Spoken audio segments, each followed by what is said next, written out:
call the May 13th session of the Stafford County Planning Commission to order. I would ask all to rise for the invocation, which will be led by Mr. Gibbons, and then remain standing for the Pledge of Allegiance, which will be led by Mr. Boswell. Let us remember in our prayers tonight Jim Persinger, who was a member of the Planning Commission and the Stafford County Board of Supervisors and fought Parkinson's for many, many years, and Bill Greenup, the former mayor and councilman from Fredericksburg, whose help brought VRE to this area. Let us keep him in our prayer. Lord, help us always to be patient and kind. Help us not to be boastful, envious, or proud. Protect us from being rude, self-seeking, or easily angered. Teach us not to keep records of wrongs or to delight in evil, but show us the benefits in dealing in the truth. Inspire us to spread peace, hope, and perseverance, and helping mankind in our community and throughout the world. Amen. Amen. I pledge allegiance to the flag of the United States of America and to the republic for which it stands, one nation, under God, indivisible, with liberty and justice for all. Mr. Gorham, would you please call the roll? Certainly. Mr. Apicella? Here. Ms. Bailey? Here. Mr. Boswell? Here. Mr. English? Here. Mr. Gibbons? Here. Mr. Rhodes? Here. And myself, sir. We have a quorum. Thank you very much. With that, we will go into declarations of disqualification. Are there any members that would need to disqualify or declare anything on any item this evening? Mr. Chair, Yes, Mr. Boswell. I think everybody's well aware. Item 2, I have a similar business in the north end of the county. Very good. Thank you very much, Mr. Boswell. On item number 2. Any other member? Mr. Chairman, Yes, not a declaration, but I did speak with the applicant's representative for item number 7 on the agenda this evening. Thank you very much. Just for clarity and transparency, there was a discussion on item number 7. Thank you. Mr. Chairman, Yes, Mr. Curran. I went by and spoke to the applicant in number 2. Thank you very much. Again, while not a disqualification, certainly just for transparency, clarification of a discussion on item number 2. With that, we'll move on to public presentations. If there is any member of the public that would like to speak on any item except items number 1, 2, or 3. So if you'd like to speak on any item on the agenda other than 1, 2, and 3, or any other topic, you may do so at this time. There won't be an opportunity to talk on any other item other than 1, 2, and 3. We will have a separate public comment session on items number 1, 2, and 3. But any other item, any other topic on the agenda or otherwise, you may come forward and speak at this time. When you do, we would ask that you state your name and your address. A green light will come on indicating that 3 minutes are available. A yellow light will come on when 1 minute is available, and then a red light will begin blinking when the time has expired, and we would ask that you wrap up your comments. Anyone? Yes, sir.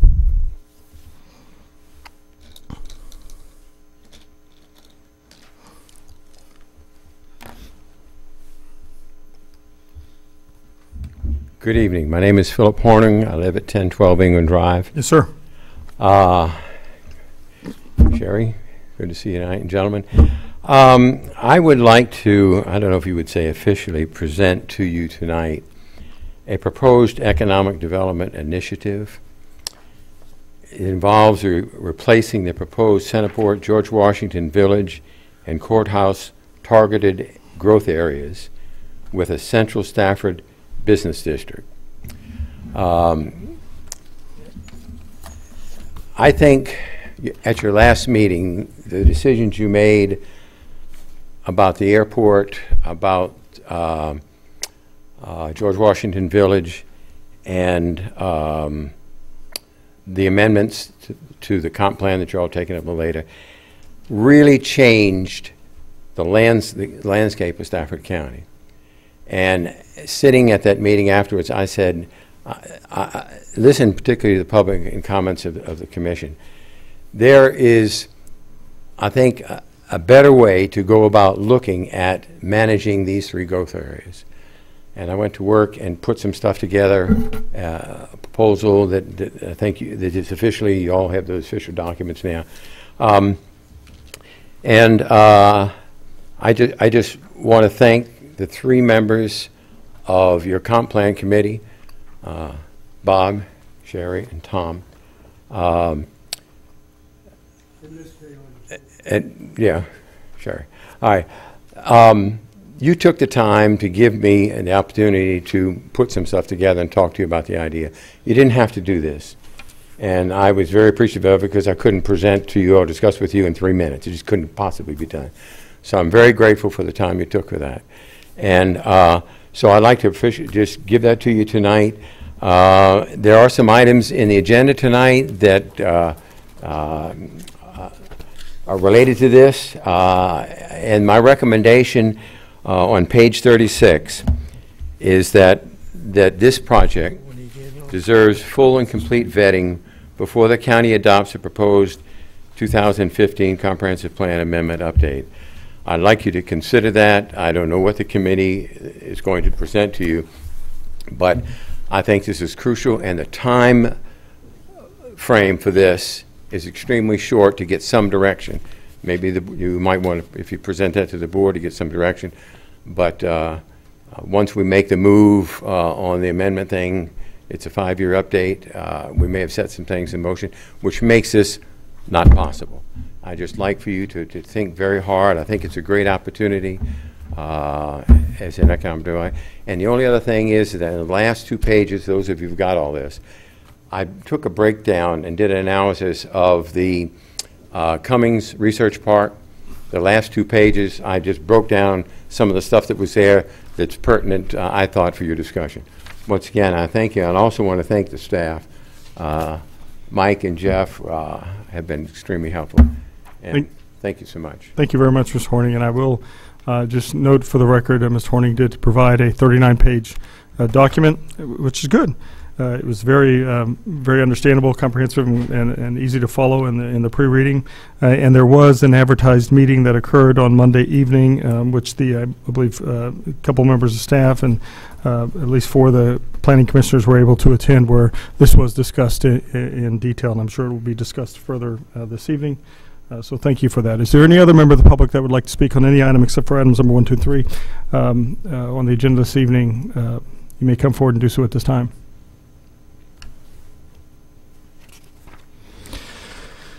Seeing no one come forward, I will close the public presentations and move on to the public hearings. Well, actually, before I do so, I would just like to highlight 2 things.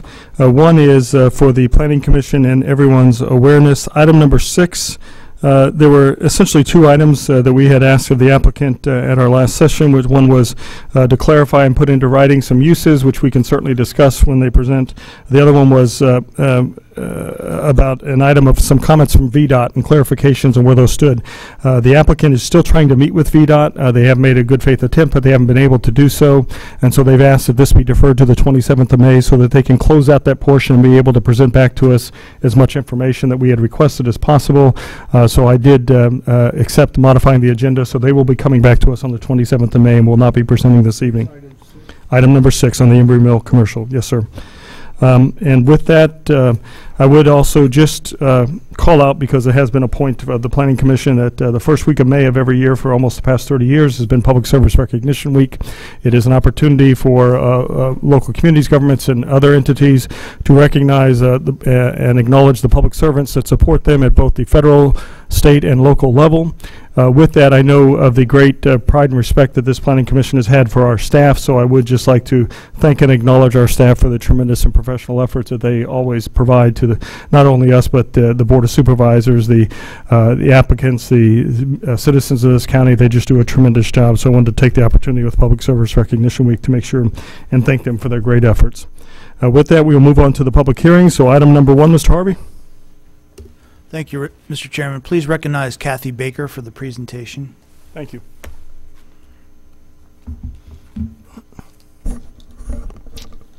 Good evening, Mr. Chair, members of the Commission. Kathy Baker, Department of Planning and Zoning. This item is a conditional use permit for Stafford Lakes McDonald's.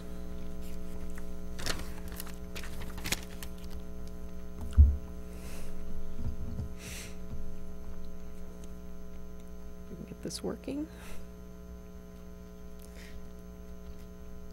There we go. Okay. This request is for a drive-through facility within the Highway Corridor Overlay District.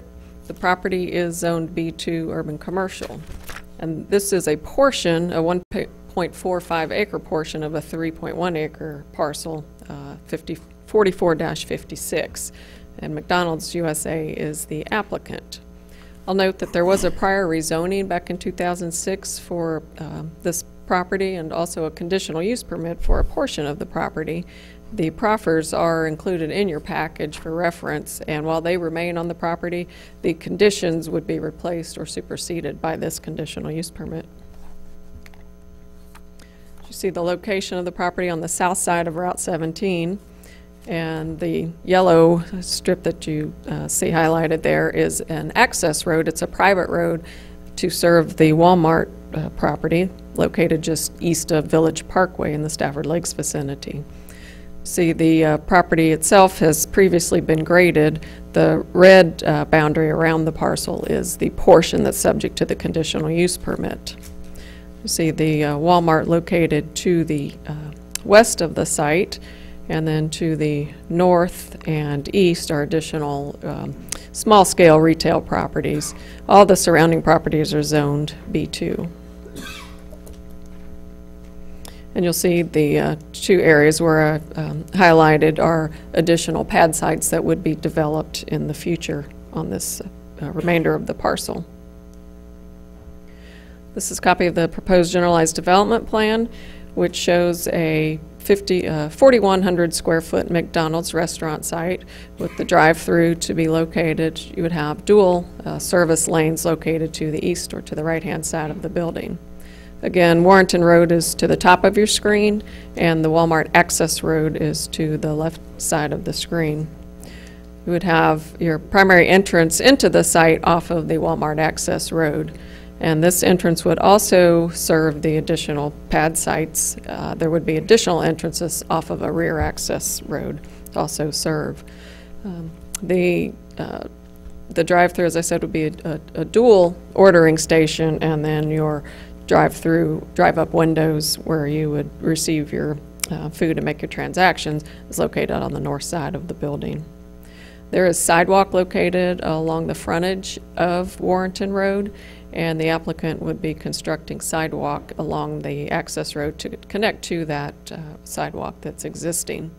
They would also connect to allow for future pedestrian access to the Walmart and the other retail development in the vicinity.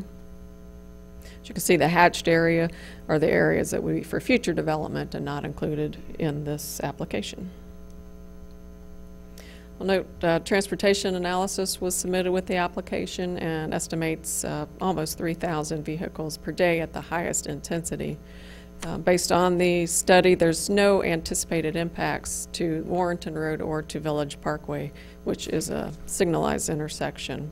There are delays anticipated for your internal traffic, which would be leaving the site onto Warrenton Road, but this would not cause any impact, as I said, to Warrenton Road. I have noted in the staff report that the applicant will be working with the Walmart owners to reconfigure stop signs that are located where that proposed entrance into the site is. Right now it's a two-way stop, and with an addition of the stop sign coming from the McDonald's site, that would become a three-way stop, and they would prefer to have a north-south through access and just make it a two-way stop. So that would be addressed at the site plan stage. These are the architectural renderings that have been provided. These are included in the conditions that the restaurant would be constructed in accordance with these proposed renderings. Generally, brick frontage with stone accents. The proposed conditions are included in your report and include one dual order drive-through facility as shown on the generalized development plan. The applicant wanted to note that the restaurant would operate on a 24-hour basis, 7 days a week. The conditions state that there'd be no direct access to Warrenton Road, and that sidewalk would be constructed along that site access road with connection to the existing sidewalk on Warrenton. There'd be directional signage placed on site for drive-through to indicate how to traverse through the site. To continue, the building would be constructed in conformance with the architectural rendering, as I said. The canopy lighting would be recessed within the canopy or would be downlit. There's a berm to be constructed along the frontage of Warrenton Road. And this would be in addition to landscaping. This is actually included in the proffers that are already specified on the property. And lastly, no carnival-style signs, banners, etc., that except on a temporary basis. The site is within commercial corridor within the suburban land use designation. This area is, again, along the corridor highway, Warrenton Road. The suburban land use does allow for retail uses that serve the immediate community. And staff has determined that this is consistent with the established and proposed development patterns in the area. The conditions are intended to mitigate any impacts to surrounding properties. Of course, I'll note that there are no adjacent residential uses in the immediate vicinity. And the application is consistent with the comprehensive plan. So staff is recommending approval of the application with the conditions shown in Resolution 15-187. Questions for staff? Yes, please, Mr. Gibbons. Mr. Chairman, you said a dual lane drive. Is this the first one in Stafford? No. So I was trying to think where. We also have in Stafford Marketplace. What's that? I think Stafford Marketplace, right just up from Stafford Marketplace. I think that's dual lane right there on corner of 610 and Stafford Borough Road. Yeah.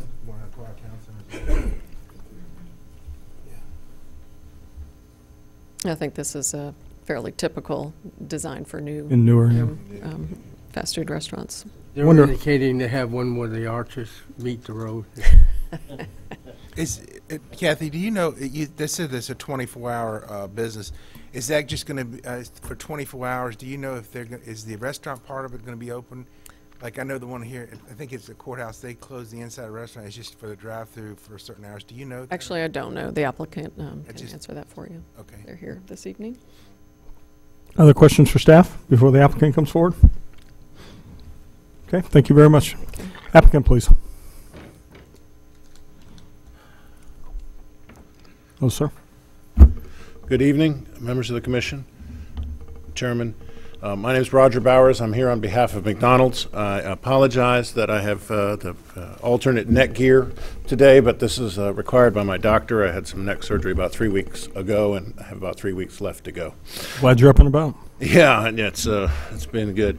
As you may know, or you may, it's McDonald's is a tenant in this location. The owner is Sumner Stafford, and Mike Bagby is here with the owner group tonight. The conditions proposed are acceptable to both McDonald's and to the owner, and I was to convey that to you, including the staff comments about addressing the open items at site plan on traffic issues. This was a long time coming. I first met on this location in 2010, where we were back in the corner where that other out parcel is. There was a bank, CUP, that was approved for this site. Over time, McDonald's was able to negotiate with the owner and get the corner location, which they prefer, and is now very excited to be on that. We feel like it's an ideal location, especially for Route 17 southbound traffic. As you know, the other McDonald's are all on the northbound side, and you know, it's tough to cross the stream for people. It is a dual drive-through location. Traffic comes in, splits to two ordering locations, and then merges back in for a single pay and then pickup location. McDonald's has done a lot of work and found that to be the most economical and time-consuming, because it's often the one person at the ordering station that backs things up. And as you may know, drive-through has become 50% or more of McDonald's business. So as they've done that, these newer designs have really made that process the most efficient it possibly can. This site is, as Kathy has told us, in keeping with the comprehensive plan and the existing zoning. The conditions have mitigated any impacts that this site might have such that the criteria are met. And I'm happy to go through those with you if you wish, and I'd entertain any questions or comments you have. Yeah, there was the question, just to confirm on the 24-hour operations, will they just be drive-through 24-hour or all?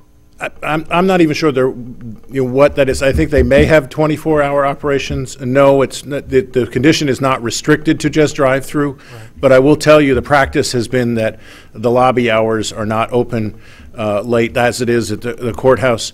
But I think that is, it's one of those things that over time, this condition is, as Kathy said, it's one that McDonald's asked for because it's not a fait accompli that they're going to do it that way. And in fact, in this location, I've seen Walmarts that in the Christmas season stay open, all around the clock, and then aren't open other times of the year. That really will be up to the operator of this store. We just want to be clear so that there's not any question later. Okay. You're not having any issues with Walmart about the road right there? Not at all. I've got a real estate guy in. I'm drawing a blank on the name, in Arkansas, who is responsive, is Bentonsville, who's been responsive to me, and I've had a call into him. Right now I'm waiting on VDOT. I've called them about the stop condition issue, and we're going to, about what they will look at, and so that's something we know we have to work through. But what we know is that there are 2 stop signs out there right now. We would add a third. VDOT doesn't want a third. The only one we control is the one on our site. So, I know VDOT would prefer the through road, but there is a little kink in that road. It's an odd little intersection because of the way it kinks over, and I guess that's why they put the stop there. I don't even know why they put the stop there. I will inquire and get an answer on that once we understand with VDOT. But we control the third stop sign. And if need be, we'll leave that one off and we'll sign it such that people understand. And in fact, we feel that the primary use of that access road, because it's not at the light where people come into Walmart, where Mary Washington is, it's there. I think the primary use is going to be actually that McDonald's and the out parcel when it's done below. So it might actually work better with the stop conditions on the parking lot and the open condition for us. We can make that happen today, but we still need to make sure that's what VDOT and the county wants, but we'll do that at site plan. Thank you. Okay, other questions for the applicant? Yes, Mr. Appicello. If this were to get approved by the Board of Supervisors, you got a sense of when it would be completed? It's on fast track. The lease has already been signed and the clock's ticking. We're not even going to be able to get it open before we have to start paying rent. So McDonald's will move as quick as it can. And in fact, tomorrow we'll be starting on with your all's positive recommendation, which we appreciate. We'll start on the site plan documents and get ahead of the game and try to have those starting through the process, so that if we're successful at the board in June, then we will move quickly into site plan. Thank you. Realistically, first quarter of 16. The break ground maybe in the 15. It takes about 100 days to get one of these built, so move as quickly as we can. Other questions for the applicant? Okay, thank you, sir. Appreciate it. With that, we'll move to public comment. If there's any member of the public that would like to speak on item number 1 and make comments, you may come forward and do so at this time. When you do, they are comments addressed to the Planning Commission as a whole. It's not an interactive dialogue with questions and answers. Certainly if there were significant issues and there were a way through staff to be able to try and address those, we would attempt to do so, but it is an opportunity for you to make known your issues or concerns or comments you have towards the application. Any member? Hearing none, I'll close the public comment portion of the public hearing and move it back to the Planning Commission. Further discussion among planning commissioners? Or this is Hartwood District? I'm going to make a motion that we go ahead and approve CUP 141-50456. Second that. Okay, very good. There's a motion to recommend approval of forward of CUP 141-50456, the conditional use permit for Stafford Lakes McDonald's by Mr. English, seconded by Mr. Appicello. Further comment, Mr. English? No, I just think that it's excellent. We got another McDonald's in that area. I think it's a great place to be. I think it's going to do very well up that way. Very good. Yep. Okay. Somebody likes their English muffin. Got it. Okay, Mr. Appicello? I think it's a good project as well, and living in that area, I think I'll benefit it from Two English muffins. vantage point. Got it. Going. Okay. Any other? I have one. Yes, Mr. Gibbons. For the Please. record, there's a true dual-lane McDonald's at Potomac Mills. Very good. True. Oh, dual side. I got you. There's one in Central Park as well. Dual sides. right? Yep. Very good. Anyone else? Very good. With that, I will call for a vote on the motion to recommend approval of CUP 14150-456, the conditional use permit for Stafford Lakes McDonald's. All those in favor signify by saying aye. Aye. Any opposed? None opposed. Passes 7-0. Good luck to you going forward to the board. Thank you very much. With that, we'll move on to item number 2, CUP 14150-439, the conditional use permit for Falls Run Industrial Park Car Web. Thank you, Mr. Chairman. Please recognize Mike Zaraf for the presentation. Thank you very much.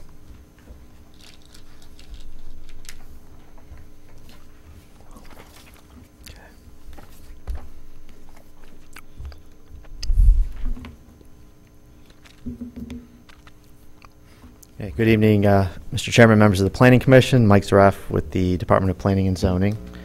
This item is item 2, a conditional use permit for the Falls Run Industrial Park Car Web.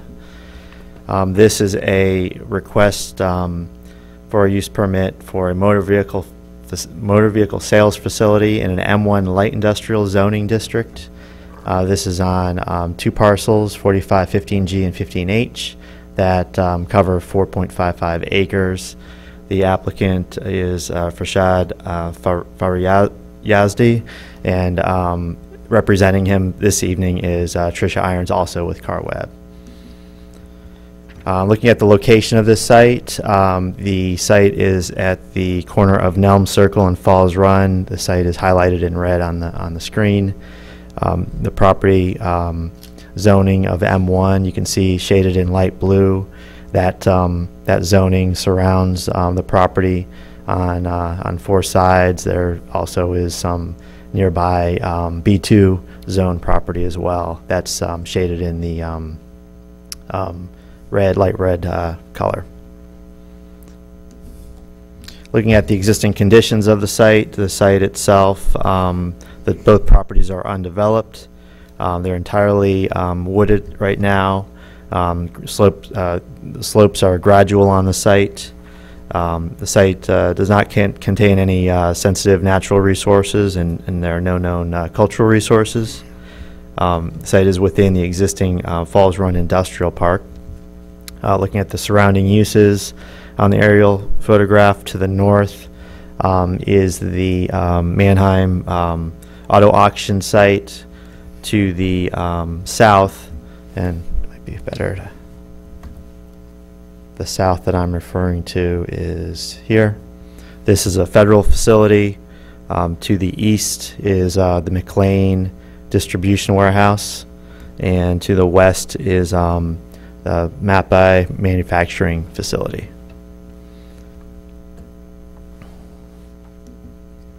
Looking at the site layout plan submitted with this request, it does include a single-story 38,800 square foot building with a showroom, warehouse, and vehicle detailing area proposed.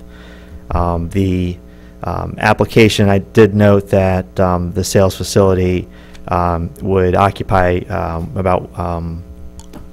almost about a quarter of the site of the building, with the remainder used as flex office and warehouse.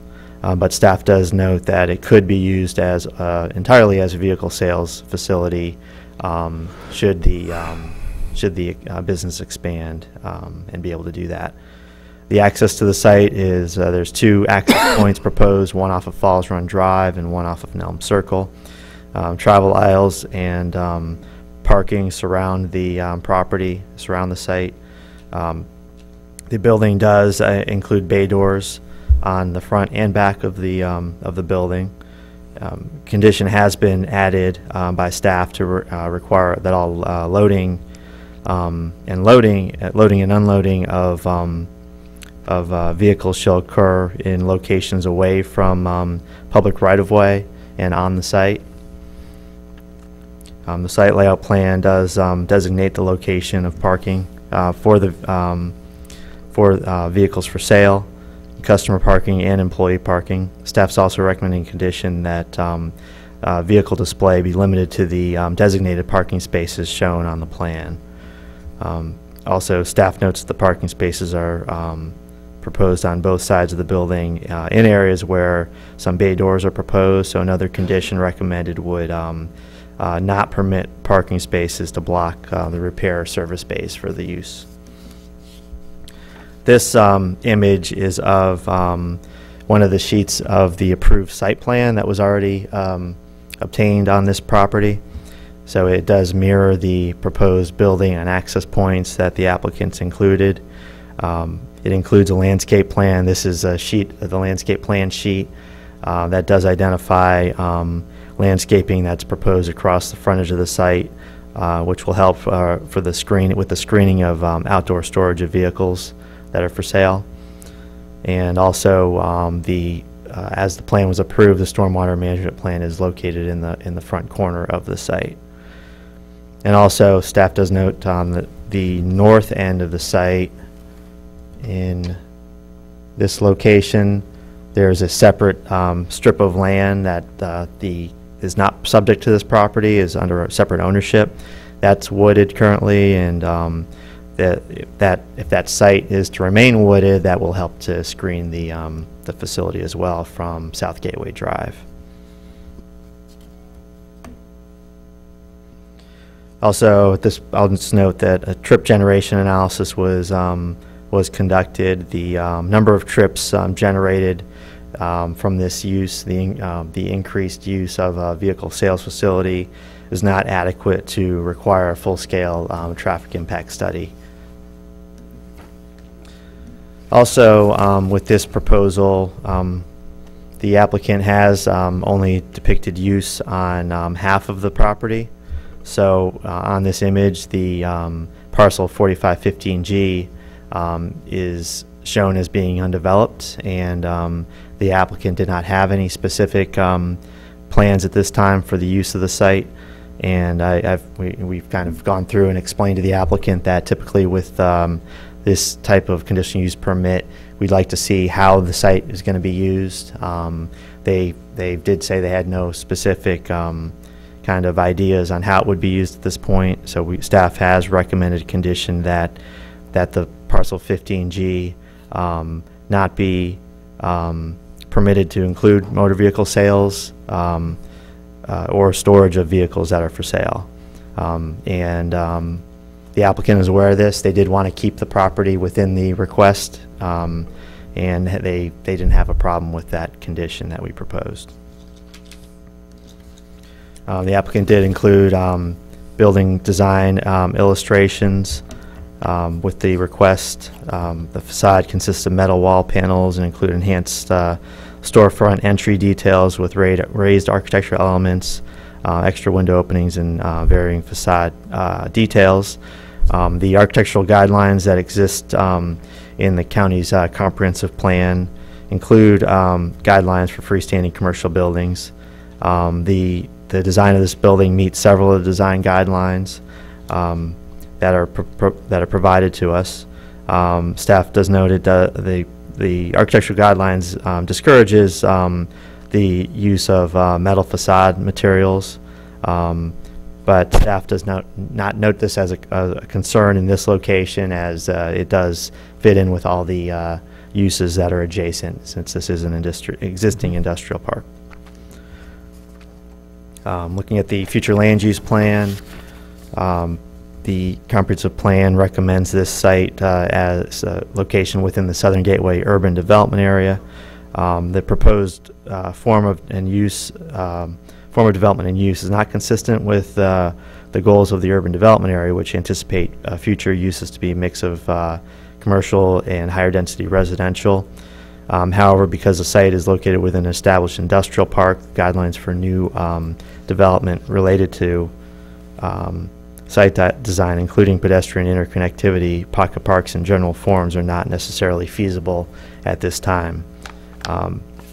Development of this site and the surrounding industrial park in a manner consistent with the UDA plan is going to really require a full-scale redevelopment of the area. And also I'll note that there are amendments to the comp plan you're considering, which proposes changing these UDAs to targeted growth areas. But the land use recommendations are similar and would not change staff's comments on this proposal. The proposed conditions provided, it limits the access to the 2 entrances proposed, limits the location of the outdoor storage of vehicles to these parking spaces shown, require loading and unloading of vehicles to occur on site, require vehicle repair within the enclosed buildings, also parking not blocking service bays, requiring vehicle display parking in designated areas, prohibiting motor vehicle sales from parcel 15G as discussed, and requiring building design in conformance with the elevations provided. Staff notes the positive aspects that this does address the redevelopment area plan recommendations that encourage use of underutilized industrial properties. It's consistent with the established development pattern in the area. The public facility impacts are de minimis, and there are no public safety or welfare concerns with the use. And the one negative is it is not in conformance with the UDA land use recommendations. Staff does believe the positives outweigh the negatives and is supportive of the application and recommends approval. Questions for staff?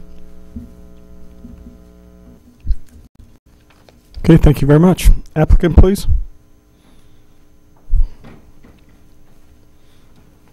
Hi, my name is Tricia Irons. I'm a business manager at CarWeb, and I want to start off by saying thank you very much for having us here. Thank you, Mr. Chairman, and to the Commission for considering this conditional use plan. Mr. Farshad Fakhri Yazdi was en route to this meeting tonight. He'd actually driven from New Jersey, from the auction there, as he goes there every week, to get a call from his neurosurgeon that he immediately report to the emergency at Georgetown University Hospital because of a medical condition that they have discovered. And so that's where he is as we speak, and will probably have surgery tonight. And so that's why he is not here. He would have been here. He's been looking forward to this opportunity for quite some time. And so I apologize that he cannot be here. I hope that I'm able to answer any questions that you may have. I'm excited about the project. He's been in this business for many years. This location is perfect right now. He's leasing the property that he's currently in, and so being able to have his own property is going to be an advantage for him. He does both wholesale and retail, and so that's why this is a good location, directly across from the auction, from the Fredericksburg-Manheim auction. And I don't know if there's any other things that I can provide, or if there are any questions. I'd be happy to try to address them. Questions for the applicant? Yes, Mr. Cohen. Hi. I guess the one question is I noticed he had the cane and needed the cane. So Exactly. Okay. Well, I'm sorry. I don't know. Just for some background, I mean, you said he's leasing. Basically, that's on Elm Circle, and it's the back end of somebody else's building. Right. Correct. So it's an existing business, but that would have more space and more of a venue than sort of in the back. Exactly. Exactly. Okay. Thank you. And it's not obviously not in a storefront location like on 17, but because he does both wholesale and retail and is primarily an internet-based business, you know, it's okay. Then that location is actually perfect for us. Very good. Other questions for the applicant? Very good. Thank you, ma'am. Appreciate it. Thank you. Now we'll open it to public comment. If there's any member of the public that would like to speak on item number 2, the conditional use permit for Falls Run Industrial Park CarWeb, you may come forward and do so at this time. Seeing no one come forward, I'll close the public comment portion and bring it back to the Planning Commission. Is there discussion among the commissioners? It's George Washington District. Yes, sir. I would like to move for approval for CUP 14150-439. Motion recommending approval, CUP 14150-439. Is there a second? Second by Mr. English. Any further comment, Mr. Cohen? Yes, as I noted at the beginning, this weekend I went out and looked at the site. I agree that they're doing a great job in where they are, but this would give them a better venue for the types of both retail and commercial that they do. One question, I guess, the staff had several conditions. I'm sorry, yes, we are agreeable to all the conditions. Okay, and so with the idea that my motion would be to approve it with the conditions Conditions as added. stated. Very good. Okay. Any further comment, Mr. English? Any other member?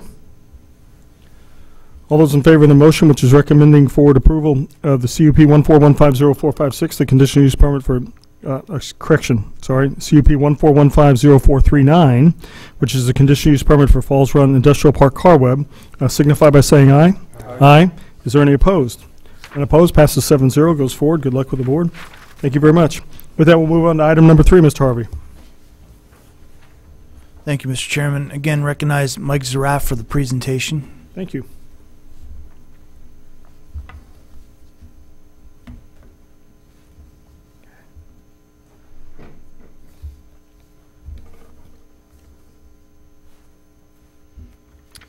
Okay, good evening again. This item is to consider amendments to the comprehensive plan regarding urban development areas and 5-year update to the comprehensive plan.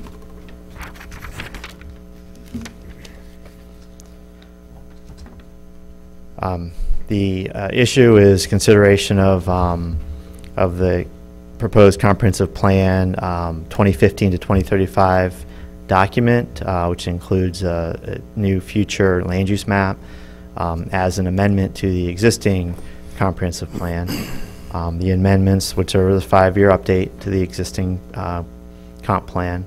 The format of the plan of this new document remains unchanged from the current 2010-2030 plan document, and the amendments would not amend other elements of the comprehensive plan that are not part of this of the 2010-2030 plan.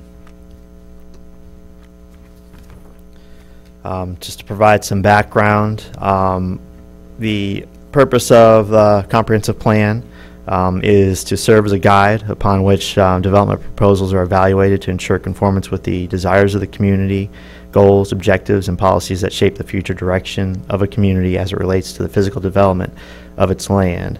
Policies would typically identify what the community's vision is for future anticipated growth.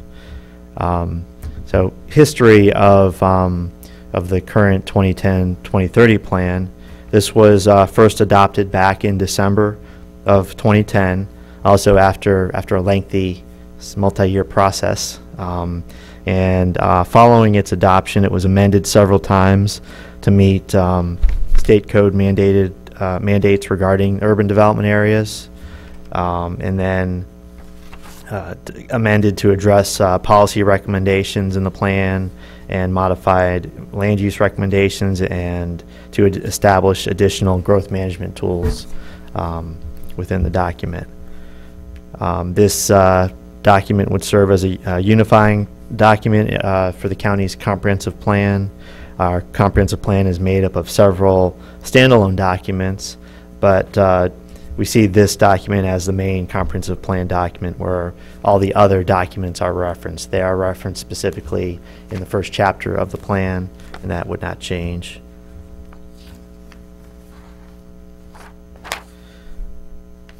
So also, staff would note that this is effort to amend the comp plan is consistent with the state code in what is recommended for comprehensive planning in localities in Virginia. The reason for having this comprehensive plan is that the county is growing. It has grown a lot, and there's continued high growth. There's continued high growth rates anticipated. The latest projections project a population increase of over 89,000 people over the next 20 years, and that equates to approximately 31,700 additional dwelling units that county needs to plan for and identify where they're going to go and what it's going to be like. So, and some may think that that's high, but a trend that has been noted several times that I'll note again is that the population has more than doubled in past consecutive 20-year periods, dating back to probably 1950. So every 20-year period, you'll see we've seen the population double. So this latest projected population increase is about half of what we've seen in the past. So the process to amend the urban development areas as part of this effort initiated back in 2012. At that time, there was flexibility provided regarding the designation of urban development areas that made them more of an optional proposal that localities could have as opposed to mandates. So since that time, the Board of Supervisors and Planning Commission had been considering the issue, sharing information back and forth through regular meetings. Early on, the Planning Commission conducted a survey of the business community to see what their thoughts were on the effort. There were subcommittees formed and special meetings were held during special meetings to review this issue. Over that time, the board provided general direction to the commission, and the Planning Commission responded with different alternatives and concepts, so there was a lot of back and forth. The latest direction was provided from the Board of Supervisors in January of this year. In their discussion, they ended up with 11 points that serve as kind of a framework or guideline for the Planning Commission to follow in these latest amendments. With those recommendations, the Planning Commission formed a subcommittee and worked on the amendments from February to April. What resulted is the draft 2015 to 2035 plan, and that plan reflects these guidelines.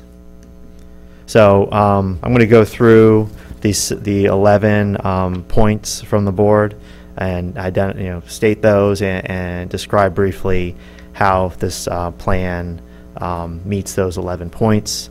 The first one was to eliminate the name urban development areas throughout the plan, document it, and use TGA or targeted growth areas in place of urban development areas, and that was done. All references to UDAs were removed and replaced with TGAs throughout the document. Second point is retaining the Brook UDA as a targeted growth area. There were questions during the back and forth discussion on whether Brook should remain as a UDA, and there was desire to keep it in, and that was kept in. It was now referred to as a Brook targeted growth area. The intensity amount of development recommended in this area is not as intense as it was under the UDA construct. Also, the third point then would be eliminate the Eskimo Hill urban development area and redistribute its units to other targeted growth areas. And this slide is a portion of the future land use plan. The image to the left is the current land use plan. You can see the Eskimo Hill urban development area is the light purple area identified with the number 4, and then to the left or to the right, the proposed land use, future land use map, that the main urban development area would transition over to business and industry land use. The associated park, which is the darker green shading, that was associated with that urban development area, that land use changes over to agricultural and rural under this proposal. And this just shows you the full future land use map, current map, and the proposed land use, future land use plan map on the right.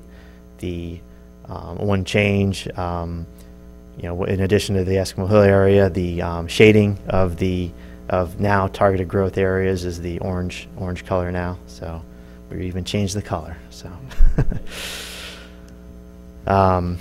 So now the fourth point is for targeted growth areas, maintain the current ratio that applied to the urban development areas that required 50% of future growth to be designated in these areas. So that was part of the effort that the Planning Commission went through. Is this plan that you have does still identify 50% of the future growth occurring in the targeted growth areas. Fifth point, the maximum density for multifamily should be 14 units per acre, no more than 14 units per acre, as it's recommended in the urban development areas. At one point along the process, there were some ideas about supporting a higher density of development in some of the UDAs or targeted growth areas, and there's a desire to kind of cap it at 14, and that's how this plan is represented. The sixth point, there should be no new targeted growth areas, and that point has been adhered to. Seventh point, there should be no more than land use boundary changes except for any recommendations that come out of the airport compatibility study. There were no boundary changes associated with the airport compatibility study. The only other boundary changes that are represented are to the courthouse area and Southern Gateway targeted growth areas. During the back and forth process, there were adjustments proposed to the courthouse area. It was related to the proposed relocation of the interchange and access road to Route 1, and then the boundary adjustments for Southern Gateway linked the urban development area or targeted growth area limits up to the redevelopment area limits in a few locations. The eighth point, staff was requested to crunch numbers and provide the fewest possible townhouse and multifamily units in the targeted growth areas in relation to land area.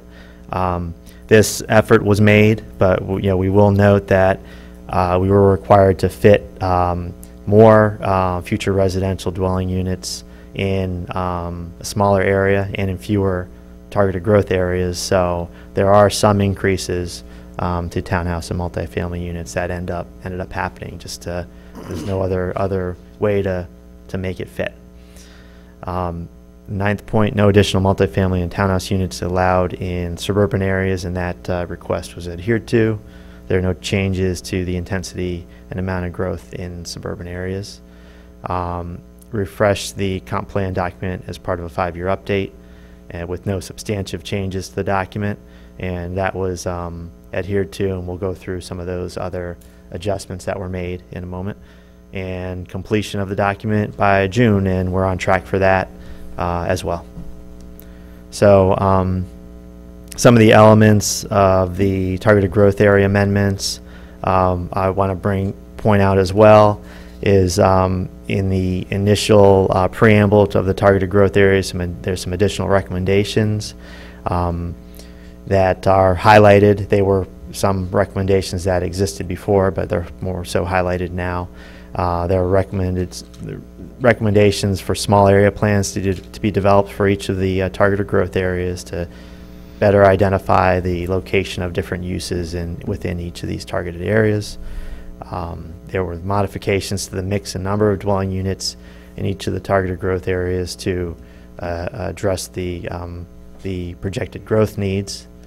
This image, the table on the top, is the current mix of projected residential and commercial development in those are the 7 urban development areas, and the table at the bottom is the proposed new mix of development in the 6 targeted growth areas. So to kind of highlight some of the main points, the courthouse, Southern Gateway, and George Washington Village targeted growth areas do experience an increase in the amount of development within those targeted areas, again to deal with the accommodating more growth in a smaller area. This did have, and what that amount of growth related to was an overall increase from 14,661 dwelling units to 15,880 dwelling units over a 20-year period. Also, the Brook, Leland, and Centerport TGAs, those actually experience a lower projected development in the over the next 20-year period, and the projected amount of commercial development was cut in half. This was in large part due to the reduction in the George Washington Village Business Campus, which had recommended in one area 8.7 million square feet of office, and there were adjustments made to that to be able to accommodate a little more residential area development. And then the individual TGA descriptions were modified to reflect all these changes. Mr. Chairman? Yes, please. Before we move to another slide, can you keep this one back up? I'm just curious if the board was or is aware that as a result of, number one, the increase in overall number of units, but more importantly, the reduction of a TGA results in an overall net reduction of commercial square footage by almost 50%. So that's the trade-off that we experience by at least getting those two factors taken into consideration. To me, that's a pretty big change from where we were. Yeah. Well, may I? Please, Mr. Mr. Appicello, Mr. Chairman, one thing to consider, as Mike mentioned earlier in the presentation, Eskimo UDA was converted to business and industry. That's not reflected in this chart. So the acreage of business and industry and projected square footage of industrial uses would also increase. So there's something that softens the effect of it. But you are correct, Mr. Appicello. The net effect by adding more units into some of these existing boundaries of the targeted growth areas has an overall effect of having to reduce the commercial areas within them. I appreciate that context. Even if we did count Eskimo Hill, I'm just throwing out a number, let's say we added back another 1.5 million, 2 million square feet, we're still 40% below where we were. I just think it's an important point that needs to be highlighted as this effort moves forward. Okay. Very good.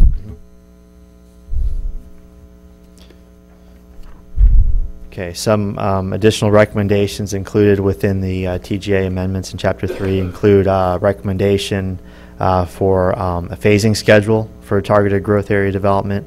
Some of the phasing recommendations are associated with like early phasing of available land in some of the targeted growth areas, and or redevelopment of underutilized properties might be considered as areas where follow-up phasing would be likely. And then some of the targeted growth areas that might be lacking public infrastructure would also be considered in more of those out year phases of development of the targeted growth areas. Also, we're requiring development of TGAs to occur in a fiscally responsible manner. Overall within the TGA, understanding that you may get individual projects that might be heavy on residential, but then over the long term, to make sure that the TGA develops and gets the commercial development to offset the residential impacts is a recommendation. Also, development should conform to draft airport land use compatibility guidelines, and I'd mentioned the courthouse and Southern Gateway boundary adjustments. Also, just some of the minor details of the update.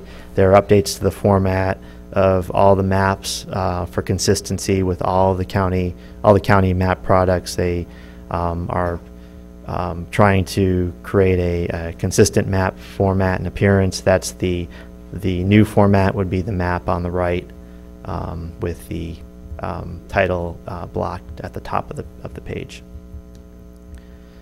Amendments to the plan that are associated with the 5-year update. Within Chapter 4, we update some of the background transit and carpool background information. Within the funded road improvement map and schedule, we've added 5 projects that were included on the FAMPO constrained long-range plan within Chapter 4. That those projects have been added there.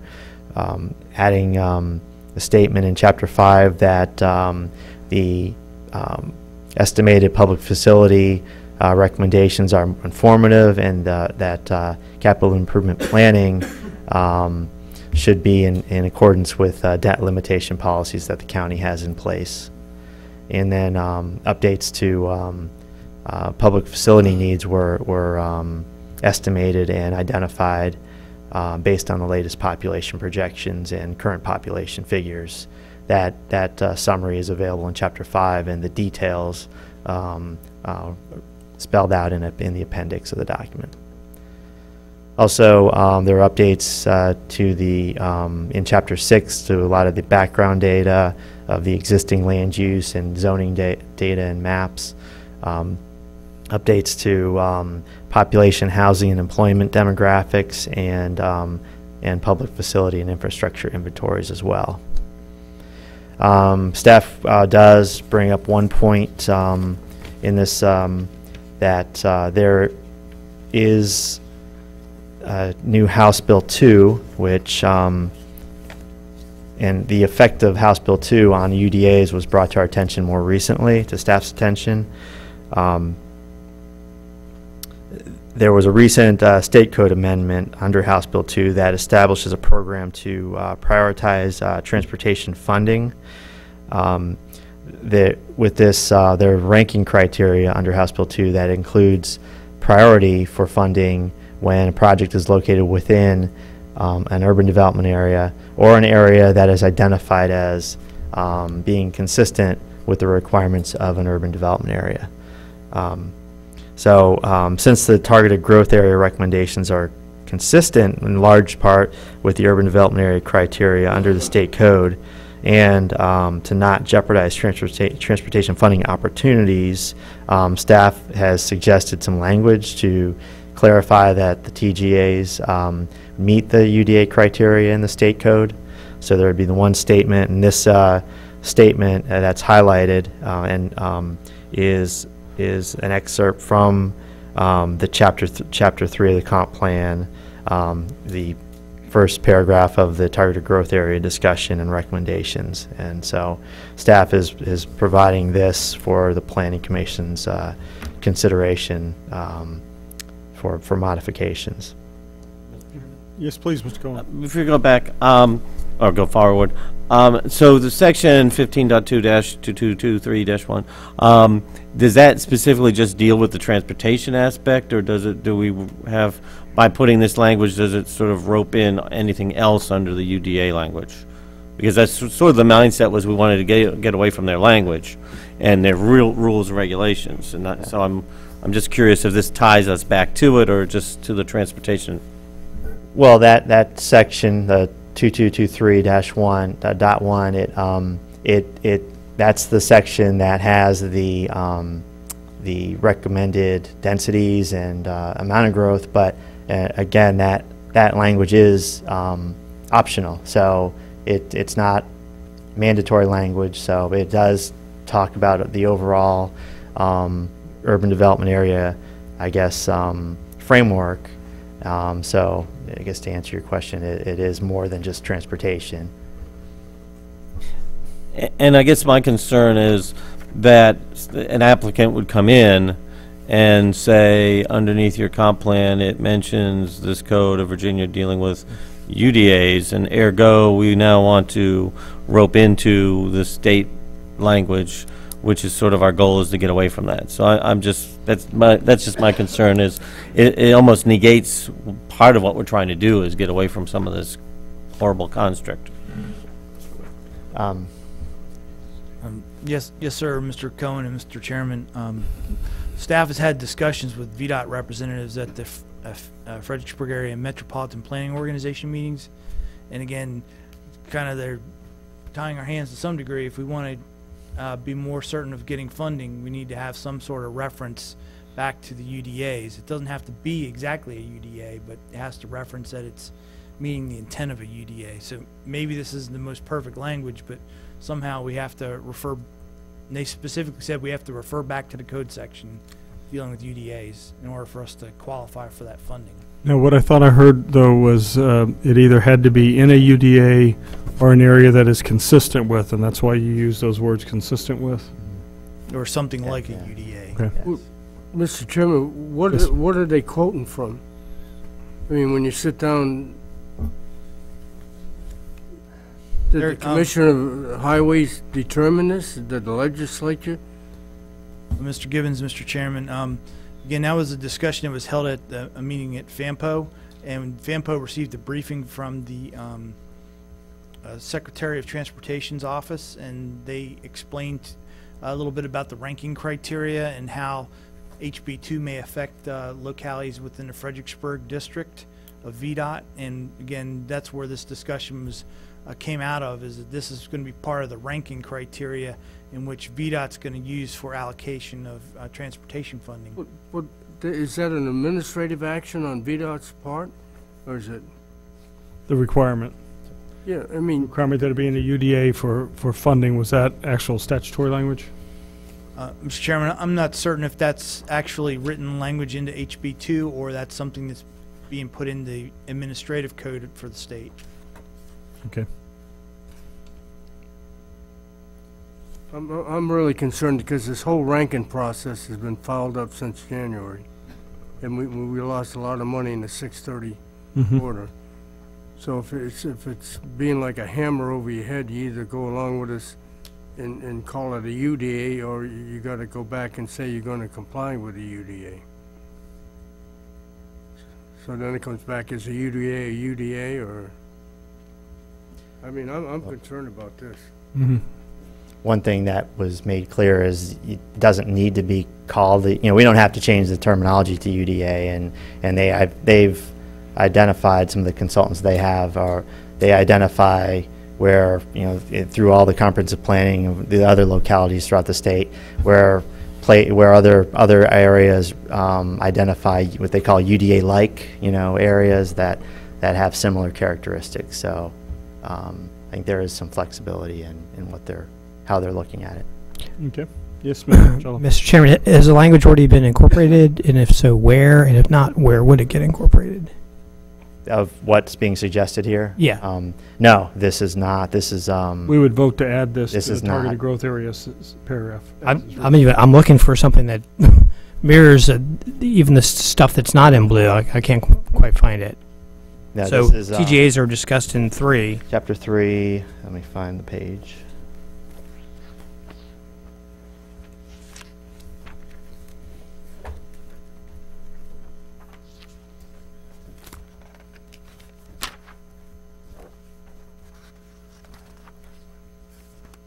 In the markup version, it's page 3-15.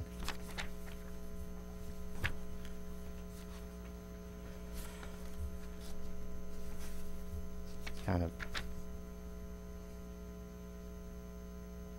replacing the statement that was deleted. The one that starts urban areas are intended? Yeah, yeah. Okay. Thank you. Okay.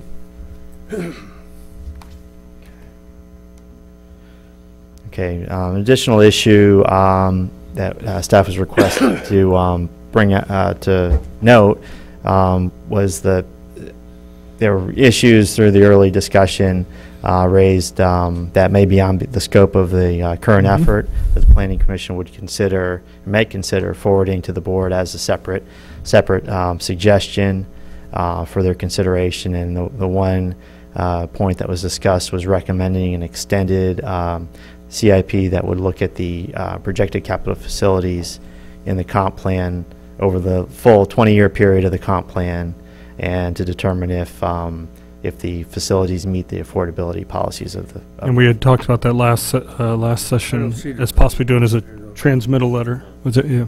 I don't see the 20 if it could. Yeah, we would.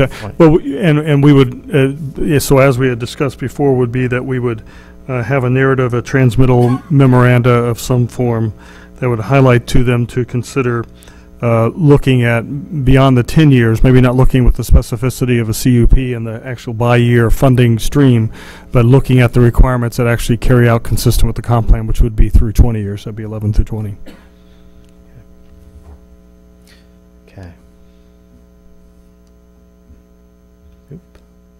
Okay, and staff does support the amendments to the comp plan, including the new 2015 to 2035 comp plan document, with the additional reference to the TGAs being consistent with the UDA recommendations in the state code.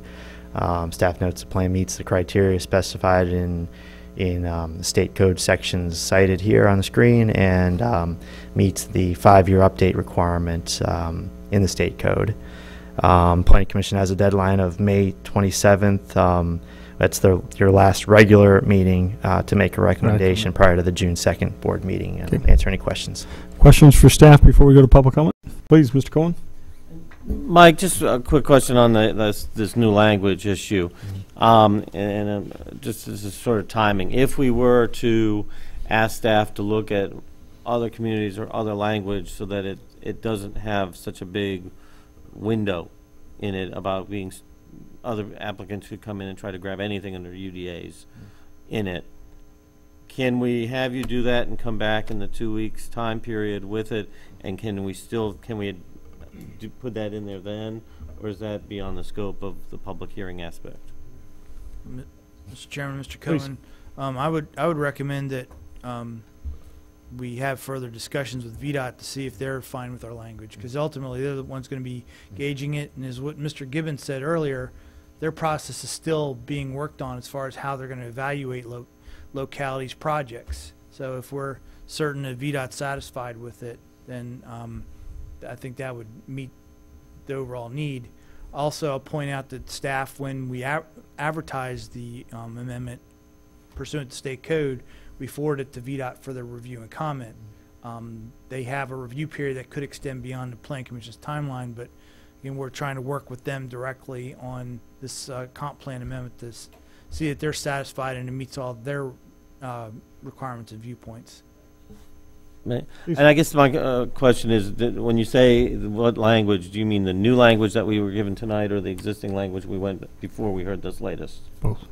You know what I mean? I mean, you said you're going to ask VDOT if they're happy with it. We're going to ask them if they would specifically look at the language that staff had recommended tonight. We know that the existing language would not be sufficient based on the comments we received previously, that we have to cite the code section in our plan, because that was some of the language that was stricken out in the current version, was the code section citation. Okay. Other comments or questions for staff before we go to public comment? Great, thank you very much. Now open this up to public comment. If there's any member of the public that would like to come forward and speak on this item, you may come forward and do so at this time. Again, we just ask that you state your name and your address. Green light will come on indicating 3 minutes available to speak, a yellow light when there is 1 minute remaining, and a red light will start flashing when the time has expired. We would ask that you conclude your comments.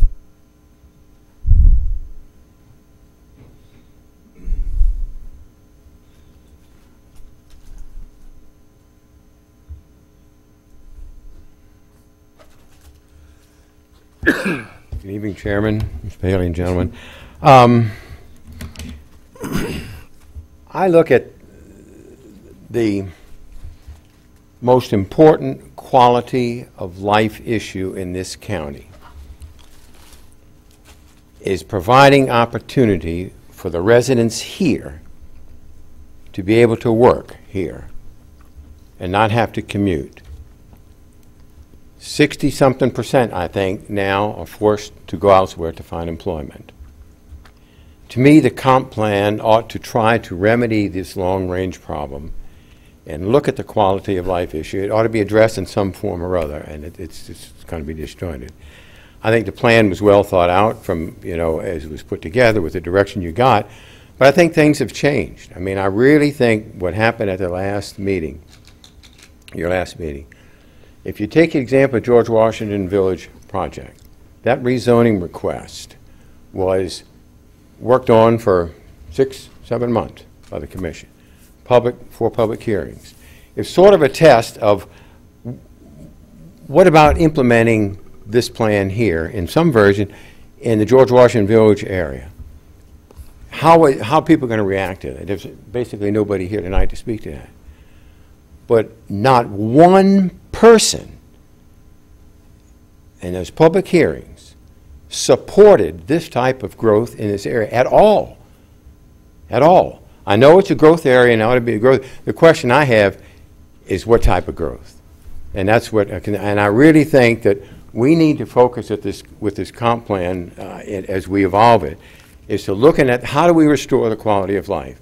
Because if we allow, and I think it calls for in the courthouse, GW Village and Centerport area, at least 10,000 new dwellings. All right, how does that improve the quality of life for people here? And those people who come, what's going to happen to them? If they follow the same pattern, 60% of those are what?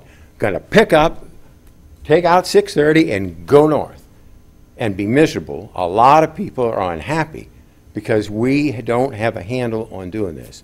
I think the proposal that I gave you is a possibility that ought to be fully vetted, and how it's done, whatever else. It's a once-in-a-lifetime thing. Once this gets going, that is gone. And this is a prime area of the county that we can focus on economic development.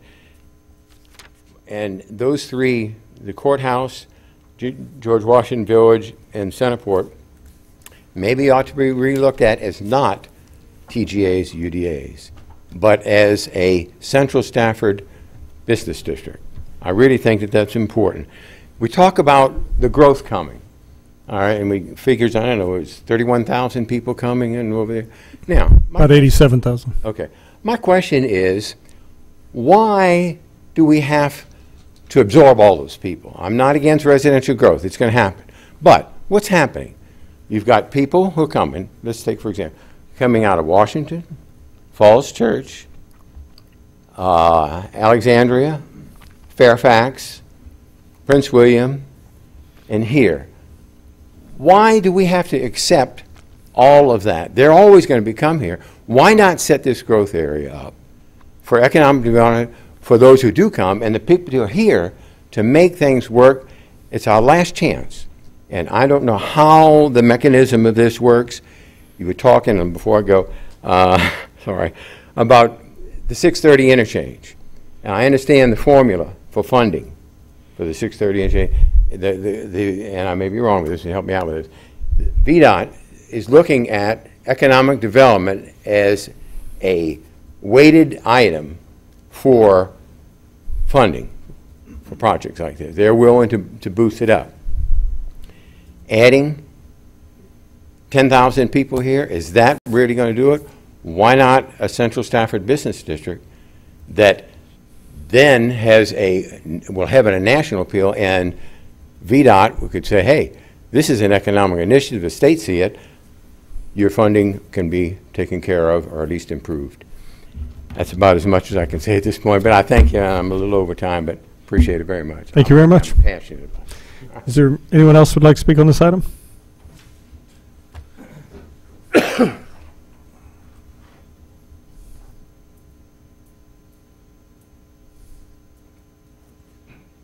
Good evening, folks. Mr. Chairman, my name is John Tullis. I'm from 111 Old Landing Court down the lower end of the county.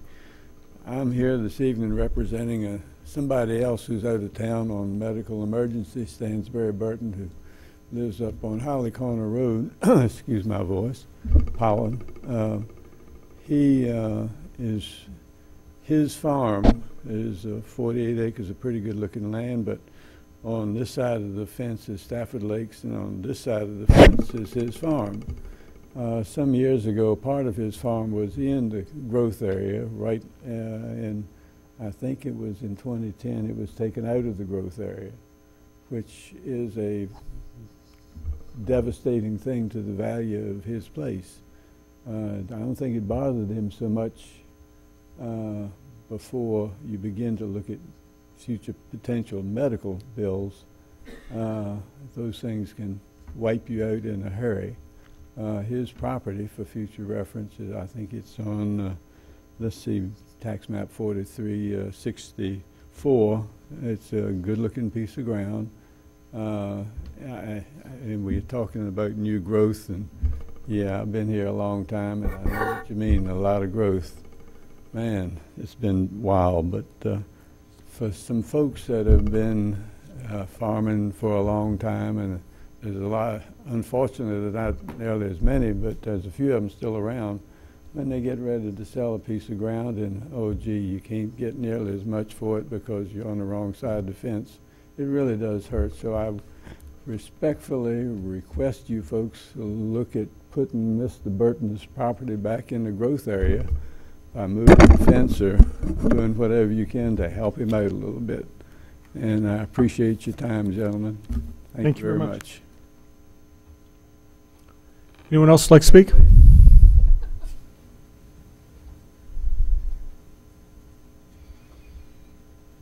Okay, I will.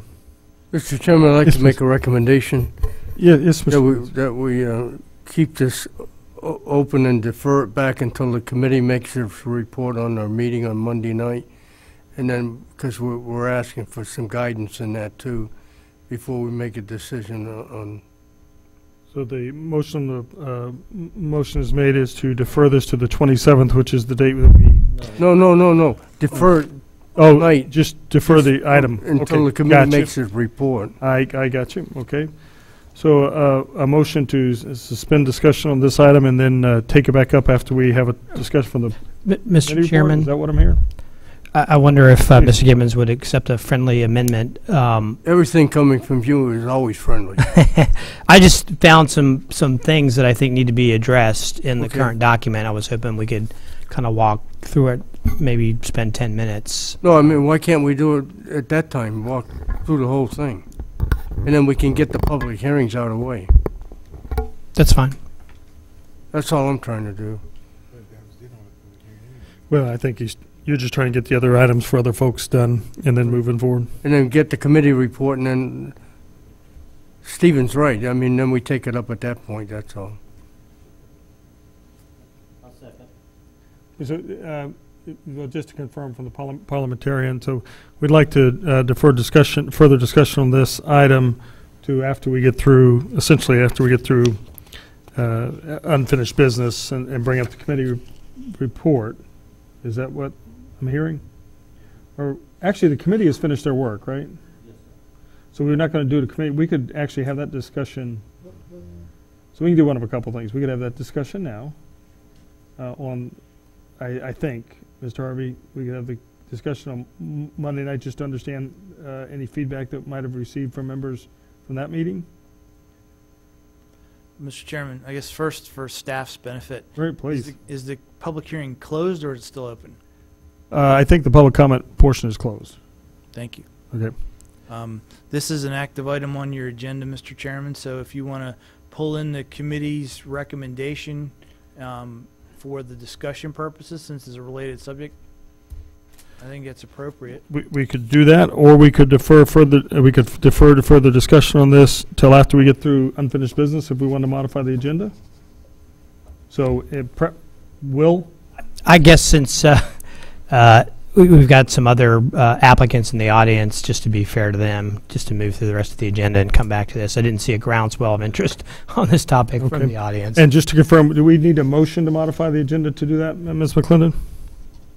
Mr. Chairman, you can have a motion, but if no one contests to the item being moved, then a motion and a vote is not necessary. Okay, so so we will just, with no objection, we'll move this item to after the just going through, I guess, through the new business, and we'll take it back up for continuing discussion.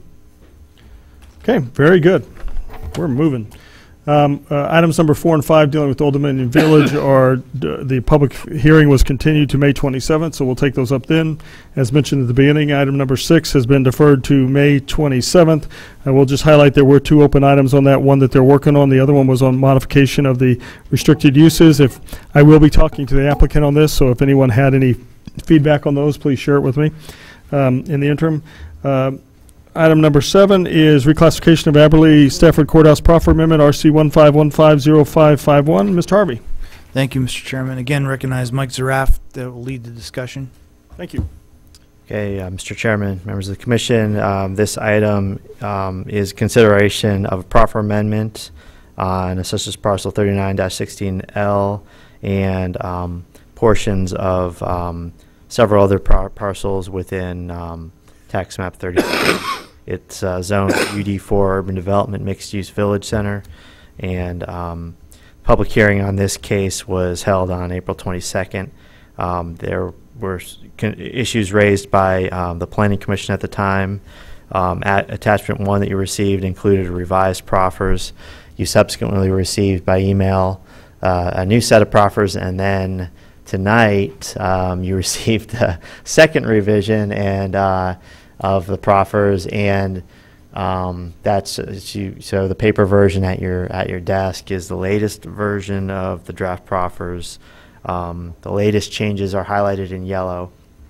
But the changes that were made in response to the issues at the April 22nd meeting included response to concern, a request that the building materials not be modified to include vinyl siding.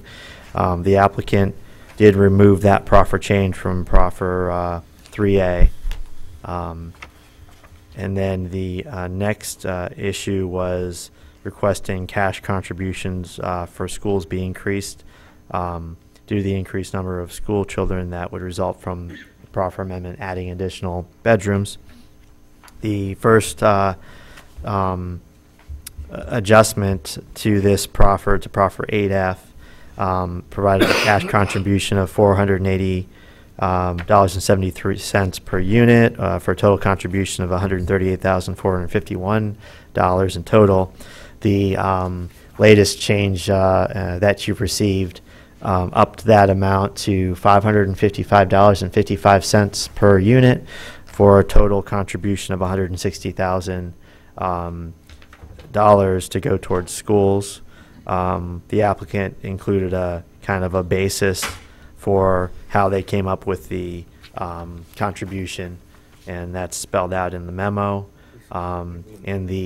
I'll just note that the other additional change to the proffers that you received tonight was an adjustment to the timing of receipt of the proffer contributions to match the state code, which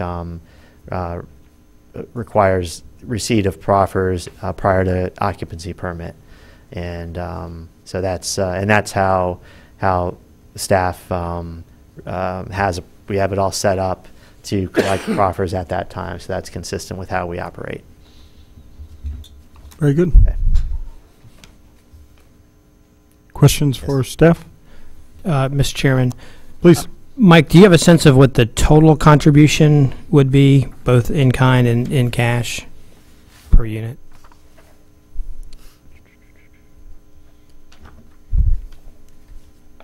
Cash comes up to what, $1,010,000? 800 plus 50 plus 160.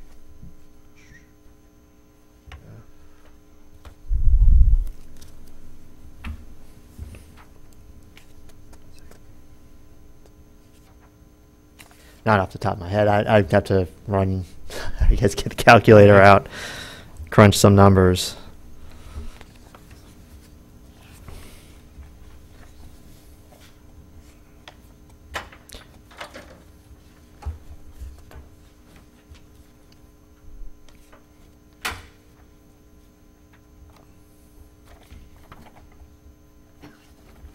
I guess I just have another context question. So really the big change here, one more time, is aside from some, I guess I'll call it editorial changes to the proffer statement or technical changes, is moving or changing the number of 2 beds by a plus of 38 and reducing the number of 1 bedrooms by the equivalent amount, right? That's the real fundamental change here. Yeah, it's going. But you have another fundamental change when he's going from the building permit to the certificate of occupancy. That's a big fundamental change. I understand. I think though that I thought the state code sort of required moving to occupancy permit, but I could be wrong. I thought I saw something that came out of the last session that. Okay. Yes, Mr. correct. Chairman, the state code requires that proffers be collected after final inspection prior to receipt of certificate occupancy, and that's how we handle proffers. Okay. Mike, I don't know if you can. I don't know if you can answer this, or is this going to be for the applicant? Why did they want to change these from that many from the 1s to the 2 bedrooms? Because when they first started out, I think they wanted it because the one bedrooms would be good because of the school, and I think they want to cater to the Germanna area. Do you know why, or is that a question for the applicant? The applicant is here, but my understanding is, and they can expand on it, but my understanding is they've now, I guess, through looking at the market research, that they feel that a greater number of two-bedroom units would work better on the site. Nothing against you, but don't you think they should have done their homework before they did this? And that's to the applicant, yeah. So I'll ask that for them. Sorry. Okay. Other questions for staff? Just thank you, Mr. Chairman. Real quickly, and I know it was in our initial packet. I mean, I wasn't here when this was passed, but when was this initially passed? This was initially passed in October of 2013. Okay, so in October 2013, it was one bedrooms, and then, not even 2 years later, it's decided that the market's changed and we need two bedrooms. Right. Well, I have my time frame right. I guess that's the question. Yeah, I mean, it went from an even split of 1 and 2 bedroom units to a greater number of 2 bedroom units by 38. Thank you. So. Okay. Other questions for staff before the applicant comes forward? Has the school board looked at this at all as far as the impacts that you know of? They've probably received it, but they didn't. Did they make a comment on it? Did they comment? I don't, Mr. English, yeah. Mr. Chairman, I don't recall a specific comment. We did have some correspondence with school board staff today, advising them of the revised proffer for increased dollar amounts. Yeah. Right. And they were asking about the nature of the request and explained there was increase in number of bedrooms, but we didn't hear back one way or another as to their disposition on that. Okay. Other than more money's good. Mm-hmm. More money's good. Of course it is. Okay. I'll ask the applicant. Thanks, Mike. Okay, any other questions for staff? And by my high-tech math, going through the portions for fire rescue, libraries, general government, the modified for education, transportation, and the parks and rec, which were not per unit, but were the 800,500, and then the 50,000, it comes out to 3.439 million in cash. Comes out to about 3,439,000 the way, if I caught them all. I was just trying to get a sense of the overall contribution and how it might compare to, say, what we had proposed. That doesn't include months the ago. in-kinds, but yeah. Okay. Applicant, please.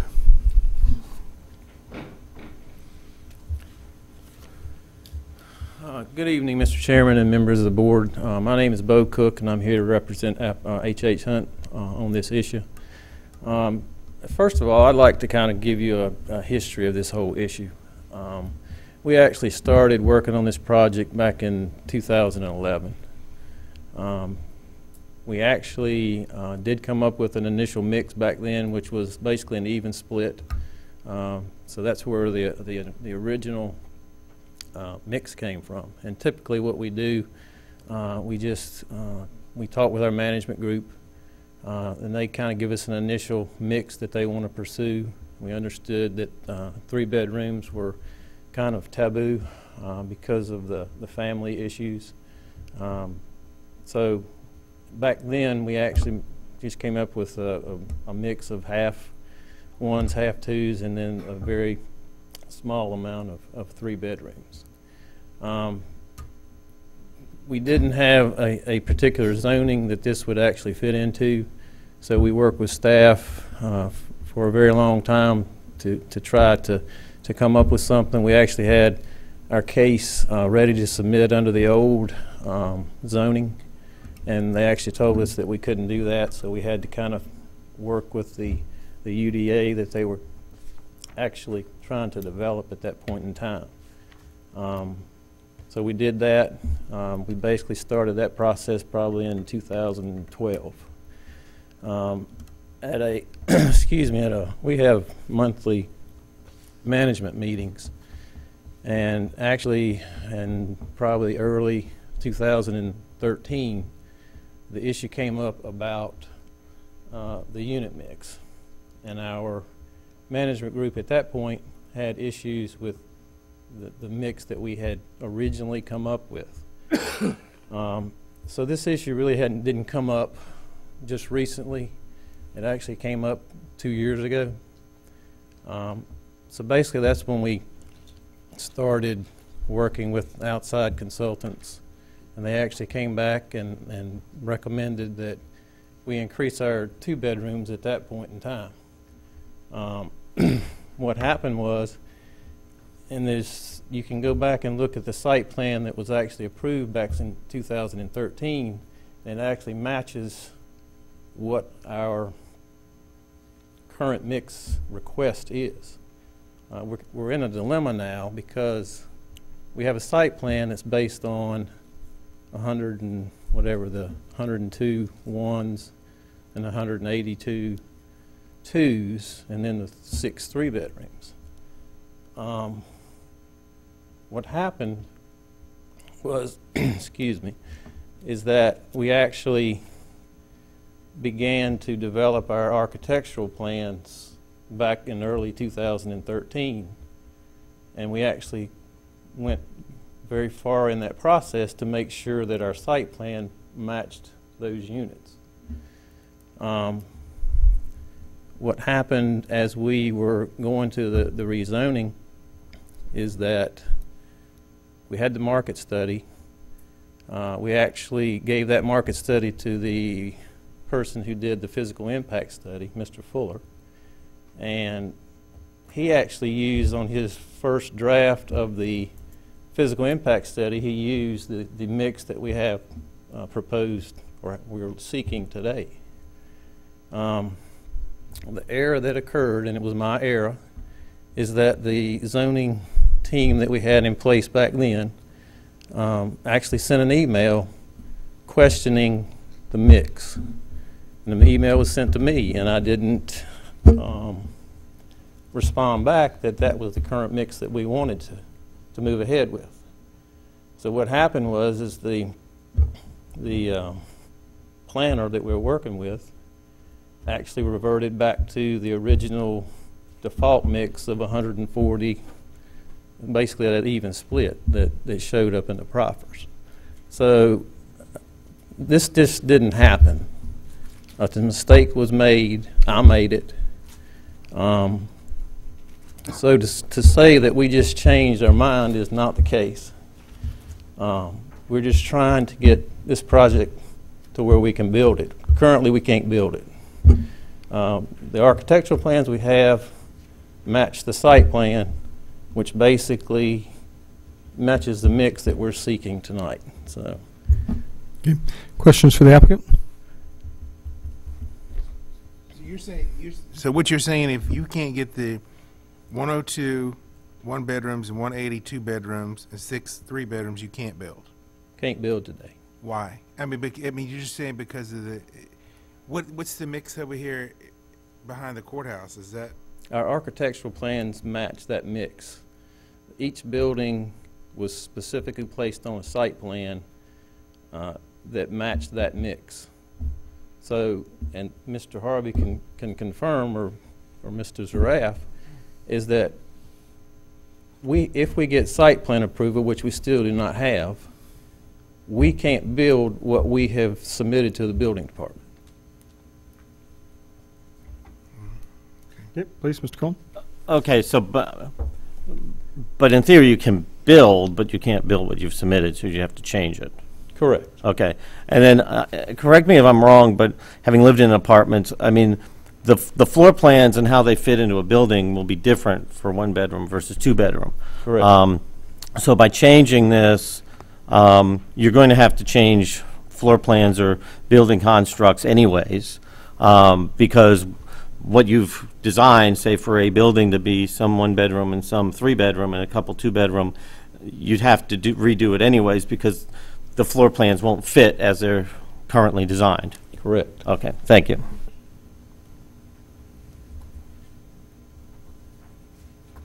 Other questions for the applicant?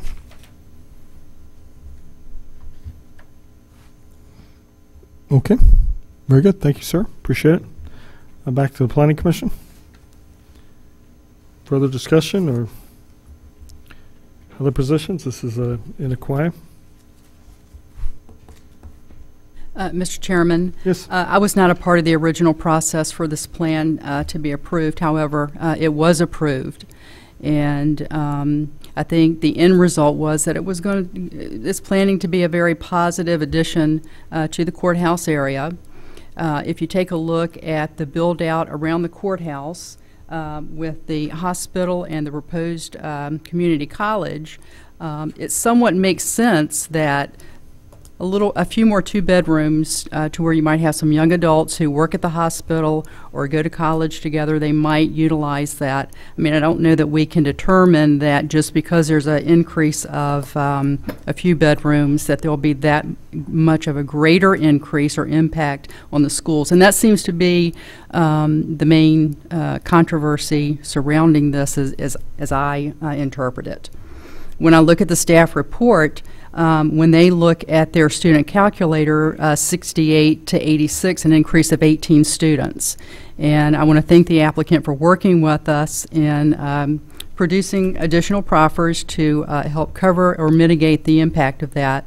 And I'm going to vote in favor or to approve the application. Very good. There's a motion to recommend approval of RC 15150551, reclassification for Abilene. Is there a second? I'll second it, Mr. Chairman. Second by Mr. Apicella. Further comment, Ms. Bailey?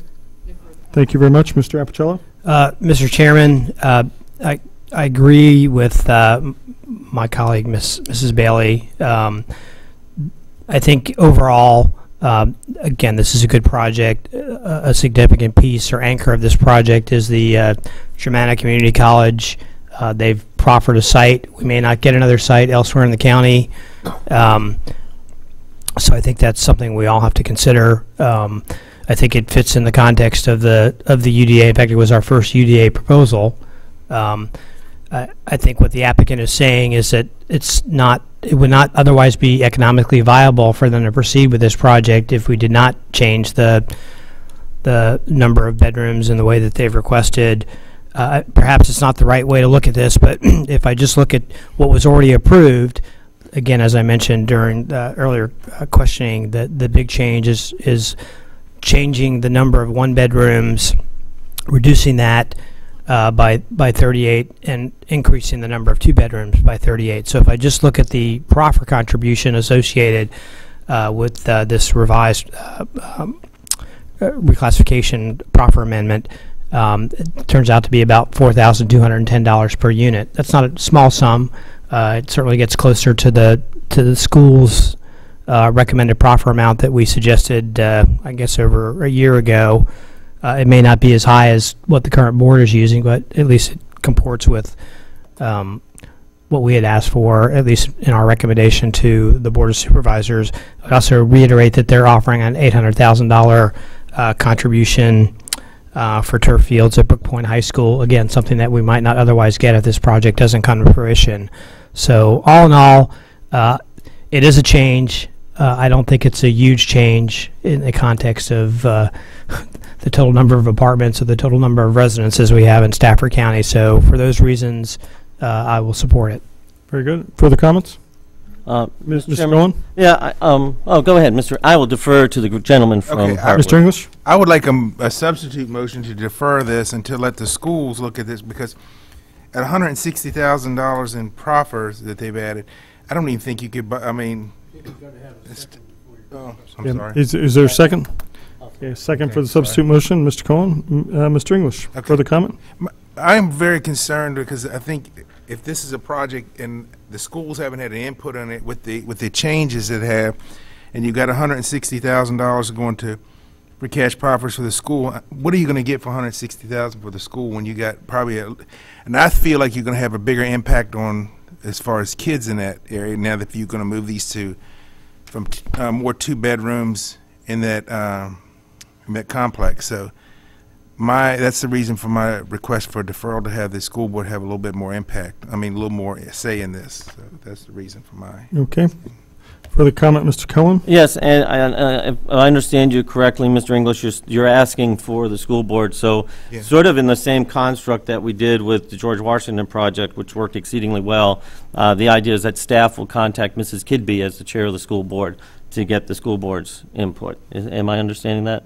Yes. Cool, that's what I thought, so that's why I seconded it. Just to clarify on that, I do know Ms. Kidby has said that they have worked their processes with their staff, and they expect that staff will that it'll be a staff-to-staff discussion, and staff will bring it up to them, and if they have any concerns with the staff's position, they'll then take it up, because they can't necessarily agenda and formally do each one of these. Just to clarify. Right. Well, I certainly think that Ms. Kidby, once communicated with, can tell staff that's the better. Right. I mean, as we've seen, unfortunately, frequently, there's a disconnect between what staff says and what the school board members say. We have heard, we have received some communications from school board members having concerns about this. And so I think that they would like to have some input. Just a couple things from students that I know. The turf fields at Brook Point are already done. They've said that they've already played on them. But a big concern, and I applaud the efforts by the members of the commission to try to get money, because I think when this first came around there was zero. So the fact that the two of them worked extremely hard to get something is commendable, and I applaud them for that. But I do think, again, this sort of goes back to the George Washington Village thing. Getting something on the night of the meeting is disconcerting. And to the idea, just the mix issue. Germanna is primarily a community college whereby people are either living at home and have graduated high school and are going there prior to going away to a four-year school, or they are individuals who are from the military or already living in our community who are attending classes there, and they already live there. So I'm not quite certain that this is going to be like my students at VCU who live at VCU or nearby it to attend a four-year college, ergo they would want apartments. And so to me there's a disconnect in the types of college in the mindset. So that just doesn't seem to connect the same with me, and maybe it's just because of my experience. But I think it'd be useful for the school board members to have some sort of input into this. They may well say that the 160 is fine, which might pay for a trailer and a half, or one school bus and a half. But I think it'd be helpful to get their input in the situation. Okay, further comment? Yes, Mr. Appicello? Mr. Chairman, I think if it does get to a deferral, if the deferral is approved, I think that in asking the question to the school board, it should relate just to the increase of the 38 units, because the other matter about this proposal has already been decided. So going back and asking what they think about the proffer of the community college site versus money for schools, again, that's already, that ship has left the port. So let's just focus on the 38, if it goes to deferral, not anything beyond that. Yeah, it's the 38 on top of the 438 that were existing, so it's about an 8.5% increase. But just to confirm on the motion is to defer it 2 weeks for an opportunity for the schools to provide a comment on the increase of 38 bedrooms to the proposal? Yep. Okay. Okay, just, all right, are there further comments? All those in favor of the substitute motion, which is recommending deferral for 2 weeks till May 27th, provide an opportunity for the schools to comment on the increase of 38 bedrooms, signify by saying aye. Aye. Aye. Any opposed? Nay. Passes 6-1. And substitute motion passes 6-1, so we have addressed item 7. We're going to go into item number 8, amendment to the zoning ordinance, proposed ordinance 01516. Stafford County Code Section 2825. I believe when we had talked about this before, we had asked for some greater definition and modification and greater clarity in some of the definition, which has subsequently been done. But Mr. Harvey? Thank you, Mr. Chairman. As you alluded to, staff took into account the Commission's questions and concerns and proposed some modifications to the definition of microcell communication facility, as well as the special provisions related to microcell communication facilities. In particular, with the definition, we added some terminology about low wattage because there was some concern about the power that's emanated from these antennas. Also, we added in there that the antenna and related equipment would be designed to supplement an existing service area by receiving and transmitting wireless communication signals. Again, that was a concern or question that came up at the public hearing at your last meeting, that these are not really intended to be or serve the same function as a communication tower. These are sort of infill type of antennas that are supposed to serve and resolve capacity issues in more densely frequented places where people are often using their cell phones and using their cell phones to surf the internet and those types of things. Also, wanted to clarify that in the definition that the antenna and related equipment shall be affixed as an accessory use to a building or structure in accordance with provisions of the special regulations. So again, tying it back to that this is supposed to be an antenna attached to a building. And it's not going to be a freestanding antenna. It's not supposed to be anywhere like a communication tower. In the special provisions, again, clarifying that these antennas would not exceed 15 feet in height above the roof or eave line of the building. Also, the antenna would not exceed 3 foot by 2 foot in size, or exceed an output of 60 watts. Again, trying to get back to the Commission's concern: are these going to be small antennas, big antennas? And it's limiting in size and also scope. Also, there was added language regarding stealth technology and camouflage techniques in order to try to make the antennas blend into the building and be as visually inobtrusive as possible. Also, too, there's an additional provision in there specifying the applicant shall comply with all federal, state, local codes and guidelines, and that these accessory uses would be to all non-residential uses permitted within the applicable zoning categories. There was some concern as could someone put this on one of their house, and the answer would be no based on these proposed changes. Some of the other questions that came up were dealing with safety.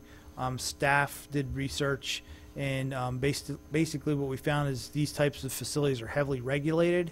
The FCC, FDA, and they specifically regulate different levels of safety, and OSHA. They're involved in this. Also, we noted that some terminology from the World Health Organization indicates that they've not found anything adverse as far as cell phone usage to individuals' health. There was also a question about whether these antennas would be taxable and the county would receive some monetary benefit from their existence in the county. In consulting with the Commissioner of Revenue, yes, they would be taxable provided that the lease arrangement has a value to it. And the value that would be taxable will be based on the lease rate. So it's an income-related taxable value. And I'll be happy to answer any questions the Commission may have. Questions for Mr. Harvey?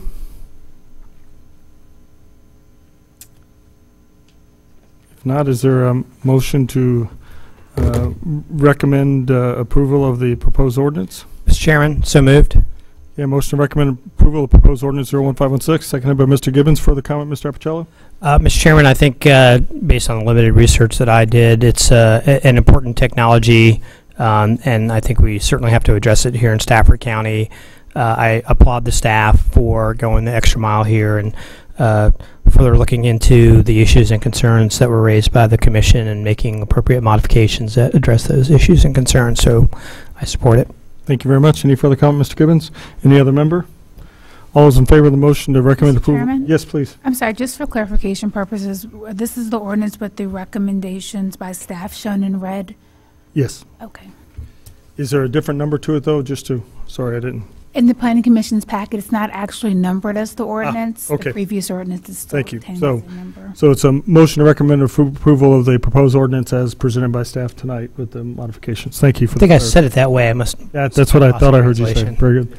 Thank you, Ms. McClendon. All those in favor of the motion to recommend approval of the proposed ordinance as was presented by staff tonight signify by saying aye. Aye. Any opposed? None opposed. Passes 7-0.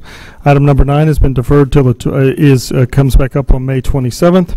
Therefore, we're now on to the 2 new business items, which are amendments that are forwarded to us to consider for authorizing for public hearing. So item number 10 is the amendment to the zoning ordinance, proposed ordinance 01520. Mr. Harvey. Thank you, Mr. Chairman. This item was referred to the commission from the board. We had worked with their Community and Economic Development Committee on this issue.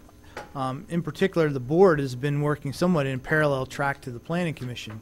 As you recall, the commission has been worked on comprehensive plan amendments that would give some guidance to the staff as well as the development community on preferred designs for cluster development, and specifically giving the board and the staff and the Planning Commission guidance with review to conditional use permits where a cluster development may have bonus density. The board was working on these proposed zoning and subdivision text amendments for a similar but different purpose. When we looked at the board's legislative agenda from last year, they felt that it was necessary to adjust some of the cluster regulations in the state code. I made a presentation on at the General Assembly building and to the Senate, Cities, Counties, and Towns Committee, and the feedback that they provided to us was that they felt that we had latitude within the current legislation to make some adjustments. So this ordinance amendment is an attempt to make those adjustments. In specific, it would basically say that buffer areas cannot be included within the required amount of open space.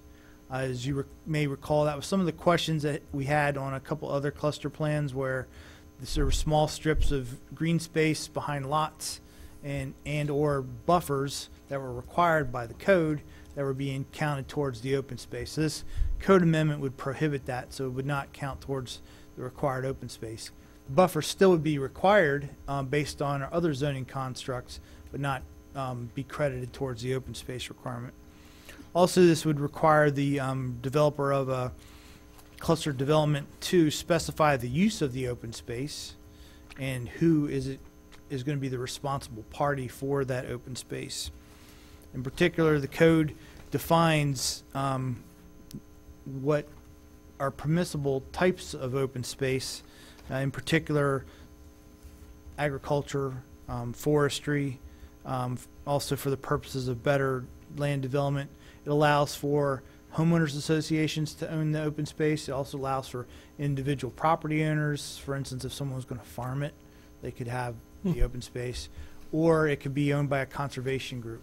So this proposed amendment would clarify those things and make the disposition of the common area more clear as to what's being proposed and also who it's going to.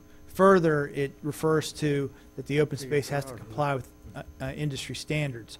The board had some concern again about having potentially small pockets of open space that weren't necessarily meeting their feeling of the intent of the cluster regulations.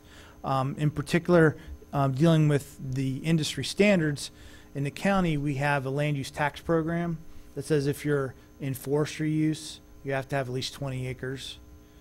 So we would apply that standard to a cluster type development. Similarly, if you're in active tilling and agriculture, you have to have a minimum of 5 acres. So we would also use that as a standard. If there's any other industry standard for conservation areas, we would refer to that and apply that as we review these types of plans. Staff would recommend that the commission consider authorizing this for a public hearing tonight. We note that Mr. Chairman, I move that. Motion to recommending a motion to authorize for public hearing by Mr. Gibbons, seconded by Mr. Cohen. Further comment, Mr. Gibbons, Mr. Cohen? Mr. Chairman, I just have a question for Mr. Harvey. Were you contacted by FABA? I understand the Builders Association had some questions or concerns about the proposed ordinance, and there might be some misinformation that's being put out there. So I had suggested through several different people that someone contact you. Yes, Ms. Bailey, I had been contacted by members of the Builders Association. In my correspondence with them is that they had heard that the regulations were going to change with regard to densities of development, and these regulations do not affect density of development as per se. That's the only comment I've heard specifically. I've not had a formal sit-down meeting with anyone on it. Any other further discussion? Mr. Chairman, I welcome this matter going to a public hearing and hopefully getting to the finish line after the many months that we've been chatting about. Isn't this the Apicella ordinance? I don't know if I'd go that far, but I think it will hopefully drive a much needed improvement in the way that bonus density is provided for cluster subdivisions. Very good. Any other comments? All those in favor of the motion authorize this for public, proposed ordinance 01520 for, as presented tonight for public hearing, signify by saying aye. Aye. Any opposed? None opposed. We're on to item number 11, the amendment to the zoning ordinance, proposed ordinance 01524. Mr. Harvey. Thank you, Mr. Chairman. This item was referred to the Commission from the Board of Supervisors. I will note that it has a expedited due back date. They've given the Commission 60 days for its consideration. This amendment would make some adjustments to our PT&D zoning district. As you recall, we have one such existing project in the county that has the zoning classification on its Quiet Town Center. As you've seen from your last meeting, we had a public hearing on another project that proposed a PT&D zone, and at your next meeting we'll have a third project proposing a PT&D zone. In those discussions with those applicants and the owners of a Quiet Town Center, it's been noted that the requirements in the PT&D zone are intended to be a higher density urban form of development, which since the zone was established in 2008, no one's been able to move forward with a successful project. They've stated that the projects need to be more suburbanized but still stay mixed use. So there are a number of changes that are being proposed that would help go towards that direction. The amendment would define what a principal building is, also what a secondary building is, and that relates to a number of the regulations as far as location of the buildings in relation to the street, in relation to one another, and other requirements within the various transect zones of the T&D district. Also, it would define what a street screen is. Currently, in the PT&D zone, if you have a principal building, your parking lot, if it is along the principal street, has to have a street screen. Well, the code doesn't say what a street screen is currently, and the staff's interpretation is, well, if it's screening, that means it's not visible. And there's some concerns about how that would look on a practical sense by having a large wall or a large hedgerow along a main street within a project. So the proposal would further clarify that it could be a smaller hedgerow or some other landscaped area to help break up the visual view, but still allow people to see that that's a parking lot. Also, it would delete the street screening requirement in the SDC transect zone. The SDC transect zone is the highest intensity transect zone of the urban core for this district, which in a lot of regards makes sense because it's supposed to be an area that's highly walkable, highly dense, and this would be the existing street screen would actually create a barrier between the parking area and the sidewalk. Also, the amendment would give the director the ability to grant technical modifications for transect zones. There are some technical modifications allowed in the code today, but with regard to transect zones, you can only do boundary line adjustments. You can't move one transect zone to another part of the property unless you go back through a proffer amendment process. So this would allow it for an administrative change rather than an actual zoning amendment change. Also, there would be changes for the bulk regulations for redevelopment projects, specifically building the height to street ratios, setbacks, and those types of things. So a proponent in a redevelopment project could ask for administrative relief rather than have to go through a variance through the Board of Zoning Appeals. And for redevelopment projects, that would apply to Quiet Town Center. And one of the things that they've experienced is with the Quiet Town Center, you currently have a number of existing buildings, and you're going to try to impose somewhat of an urban form of development adjacent to those buildings. Well, the existing office building in that area would not meet some of the requirements as far as height of the building in relation to the street and setback and those types of things without having to relocate the existing street within the project. So this would allow some more technical modifications as the plans further develop for that project.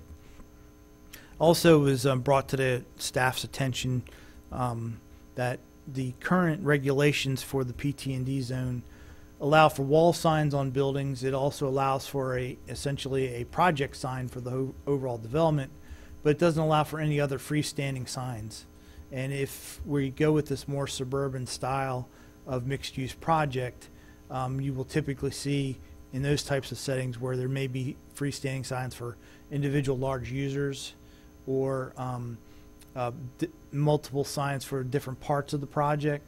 So this would allow a business sign in this zone similar in size and nature to what you see in our commercial zones. And I'll be happy to answer any questions you might have about the particular. Questions for Mr. Harvey? Mr. Apicella? You may not have this readily available, but I wanted to make sure that the public understood, if not the Planning Commission, that there have been several PT&D proposals since 2007, and just the 4 years I've been here, I've had to adjudicate several of them. So even though only one has been approved, there's certainly been an interest in pursuing these kind of projects, irrespective of the requested changes. Is that correct? Yes, that's correct, Mr. Apicella. If I remember right, we had the Oakenwald project, which was not successful ultimately, but it proposed the T&D zone, and we had some of the same kind of issues with them as far as them trying to lay out their project and the parameters of it. We had George Washington Village, which the Plan Commission recently made a recommendation on, and that was also a proposed PT&D zone. So aside from the applicants in the queue or considering being in the queue, I'm still trying to understand what the catalyst. Sorry, I'm still trying to get clear on what the catalyst is for these changes, and more importantly, how these changes would deviate from the current PT&D construct. Well, the primary catalyst has been a quiet town center in the effort to redevelop the town center and deal with the zoning construct. Based on the current zoning construct in the county, our R3 zone only allows 7 units per acre for multifamily, whereas our T&D zone, our UD zone, allow for higher density. So there's no way for the quiet town center to unbundle its current zoning scheme. And in talking to prospective project developers for that property, they've noted that, again, the more urban, dense form of development doesn't have a market in this part of the county yet. So for that project to move forward and be successful, they felt that it was necessary to have changes that could allow more suburban style mixed-use development rather than as dense urban mixed-use development. So it may not necessarily have a market today, but it could have a market 5 years from now, 10 years from now. My concern is, does this materially change the desired outcomes that the county had hoped for when it established the PT&D construct 8 years ago? It will have some change to it. The most significant change would be for the redevelopment projects, because it would give them a lot more flexibility in how they can vary the code, whereas the non-redevelopment projects would still have to adhere to the code as it's written, with the exception of being able to be more flexible with its transect zone location. I guess following along the same line of inquiry, is there another way to achieve this without throwing the baby out with the bathwater? You know, we have several business categories, B1, B2, B3. Could we not also consider as an alternative a PT&D1, a PT&D2?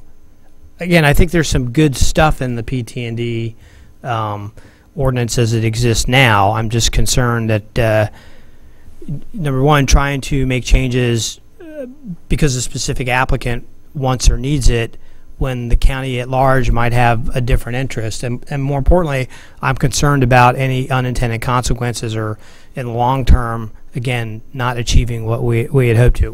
One of those things that is pointed out in the staff report, again, it might not be viable today to have business on the bottom and apartments, you know, and up above, but that's still something we might want. And I'm not quite sure how these changes might impact that desired outcome in the future. Just to clarify, obviously this, if we did make a change, it wouldn't preclude us making a change the other direction later. But what I do want to confirm is, were we given any flexibility in this referral from the board for modification of the text or language as it stands? Mr. Chairman, no, there was no flexible language in this. So if the commission wanted to develop changes to it, you could forward separate a additional recommendation for a separate amendment. Okay. Mr. Chairman, I think Stephen asks a good point, though. But the analysis of what it takes to make that a viable project, I'd like to have that, so when we can look at it. I mean, if it's only done for it's done on behalf of the choir, which I support, because I think it's the county did right. Was that a? But I mean, if we can't make something that's generic for the county as a whole, and I know the lawyer's going to say you can't spot zone, you know, so you can't just take an action for one. But if we could have the background, Jeff, like you're talking about, what was the thought process went into it, and why they come up with it, that would help. Were those specifics or provided to staff or to the county of their analysis of market conditions with and without modifications? Or Mr. Chairman, Mr. Gibbons, I'm not aware of specific marketing information. I do know that we've had multiple discussions with the Economic Development Department about what's being proposed at the center, which some of it is still... Yeah, but Jeff, somebody gave advice to the board that in order to make this viable, we had to make these changes. There was some mythology behind it. That's all I'm looking for.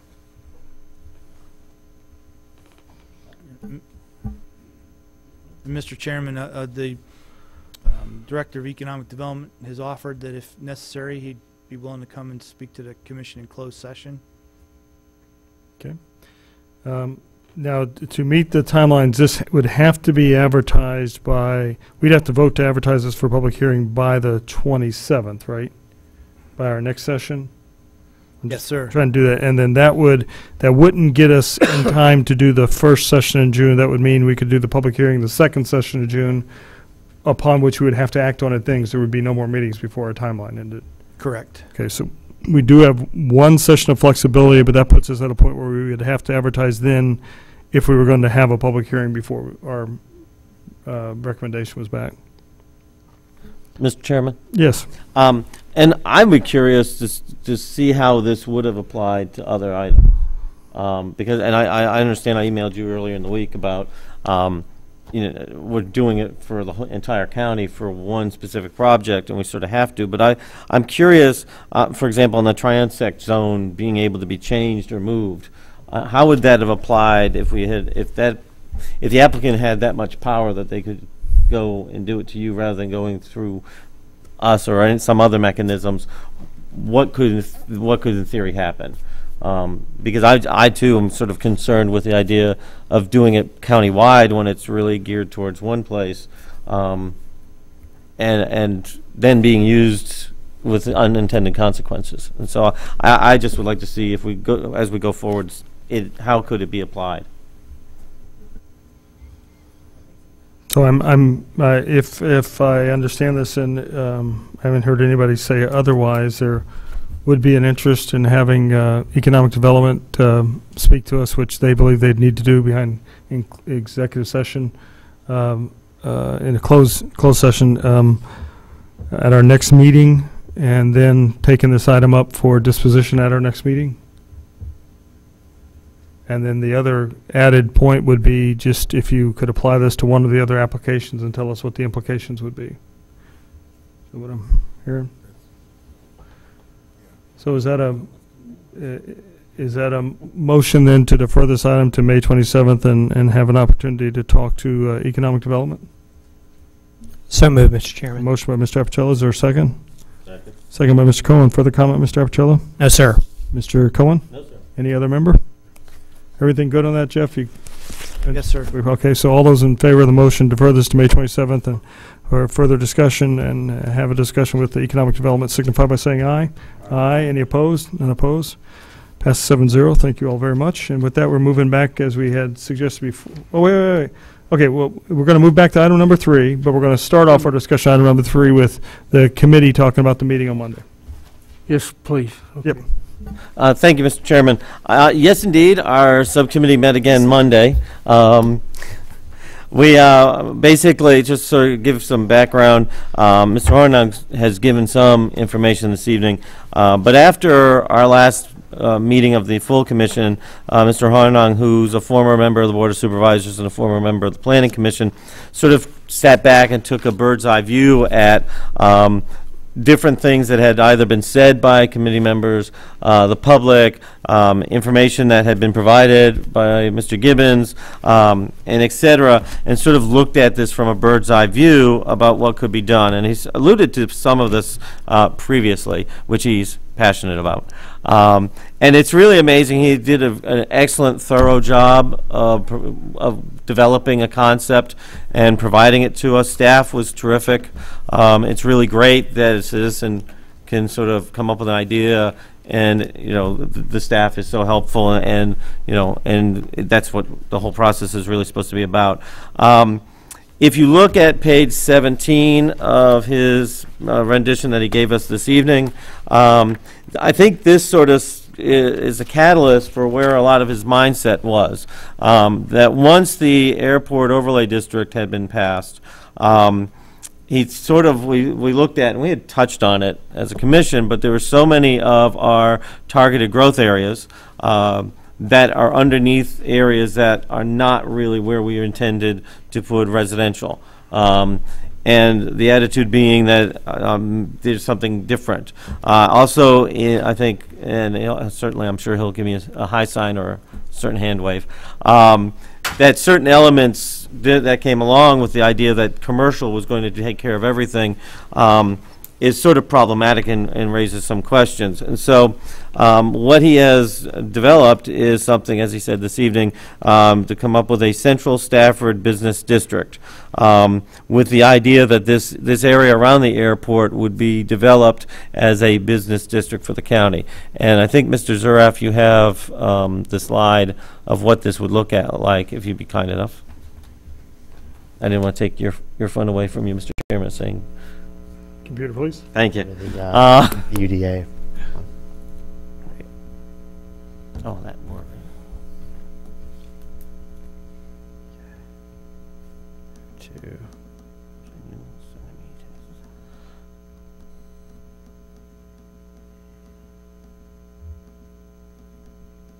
There you go.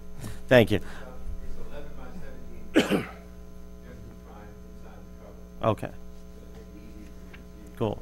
And I asked Mike if he'd be kind enough to put it so that the people could see it. But the sort of the attitude is that this general area would be a business zone, a district, as it were, with the idea of making it. We've said, and we have signs that say Stafford is a business-friendly community, and sort of to follow that through with a construct of that. He looked into a sort of an example of, but not the germination of, good, what was done in Huntsville, Alabama, which is also in your packet as well, and I think we sent this to everybody. And they did sort of the same thing. They picked this designated area, that's where we want to put business, and that's what we want to do sort of as a planning construct. Certainly there were various issues that would permeate from this. Obviously the water, sewer, and electronic infrastructure to some of that area already, but extending it would need to be considered and done. Certainly a large concern is the number of units. Under our TGA, I just love saying TGAs, under our TGAs we have designated, as Mrs. Zuraf showed us this evening, certain areas, bless you, for residential in this area. And if we were to take certain areas out of that, then the question would be, what do we do with those residences? There's certainly two views. One view expressed by many people is that it's sort of like a balloon, that if you take it out of one area, it has to go somewhere. So either we have to go up in the remaining or create new TGAs or do something. Mr. Hornung expressed tonight the attitude of, well, you know, quite honestly, if we don't build it, they'll just go to Spotsylvania. You know, and they seem to want them. So that but that's certainly a construct that would need to be looked at, of what do you do. Staff certainly has a viewpoint that we should plan for the homes that or the residences and the people that we anticipate based on and we've done this for a while now, looked at different computations of what's going to come. There's another viewpoint that says, well, maybe not. Another issue that would need to be looked at is what businesses are we talking about? Are we talking about biotech, tourism, other medical, what? And I believe, and Mr. Harvey can correct me if I'm wrong, but economic development is supposed to be coming before us at some point with some plans or viewpoints to sort of not so much tied to this, but it timing-wise seems to be rather good. Yes, Mr. Cohen, the Economic Development Department's been working with a consultant to update the Economic Development Strategic Plan. The strategic plan was last adopted in 2006. That plan will be coming to the Commission shortly to be amended as part of the comprehensive plan. And the Economic Development Strategic Plan lays out some groundwork as to marketing strategies and targeted industries for the future. Thank you.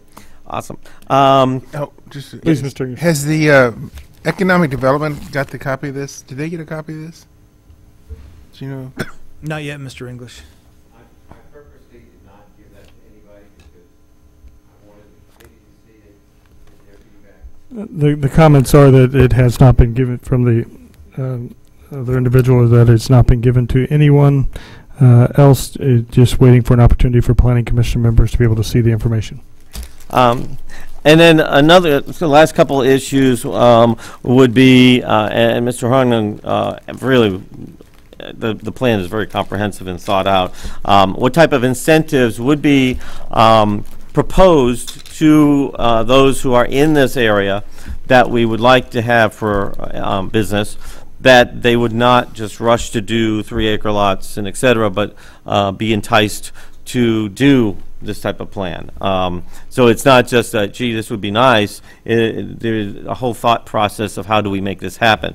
Again, it would take numerous years or decades to really come to fruition. And then the last one is that this would logically have to be put into the comp plan. The subcommittee discussed, there's basically two ways to go about this. Certain elements of this technically would fit under the 10 elements or some thereof that Mr. Zuraf brought forward to us tonight. And so we could have sort of said, well, the A, F, G, Z can fit into it, so let's slide it into the comp plan now. The other avenue to take would be, since we were going to ask the Board of Supervisors for, give them a list, and one of which was the doing the CIP for 20 years, add that to our list to say we would like to look at this construct. We'd like to really view this and pursue this and sort of build a team effort on this rather than just do it piecemeal. And the subcommittee unanimously felt that we really should come to this body, ask this body how they felt, but that our feeling was that they add it to the list of things to ask the supervisors for us to look into. So that way they can say if they like the idea, and then we form another subcommittee, or we draft the same people, and we look into this to see how we could make this happen if this is a desired effect of it. And so that's sort of where we are. I think that's, I'm not sure if either Mr. Gibbons or Ms. Bailey would like to add anything, or Mr. Harvey, if you think I missed anything, but I think I summarized it. All right. I mean, it's quite honestly, and I'll just do this from a personal point of view, I think it's sort of wraps our head around something that we have been dancing around, of trying to diversify our economy here and do something. And I just think it's maybe it took somebody involved in the airport to have a higher view and to look down on us, but to sort of pull it together. And it's I know. So with that, I'll just throw that out for any discussion or whatnot. I will just submit that I do think it that the degree to which the planning commissioners believes there's merit here for further consideration, that the best way to proceed would be to raise awareness of it to the board via our transmittal and allow them to give a reaction to it as we go forward. I would just qualify an aspect of it.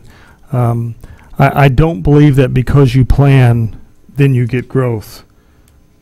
The growth came in earlier years, even when we hadn't planned.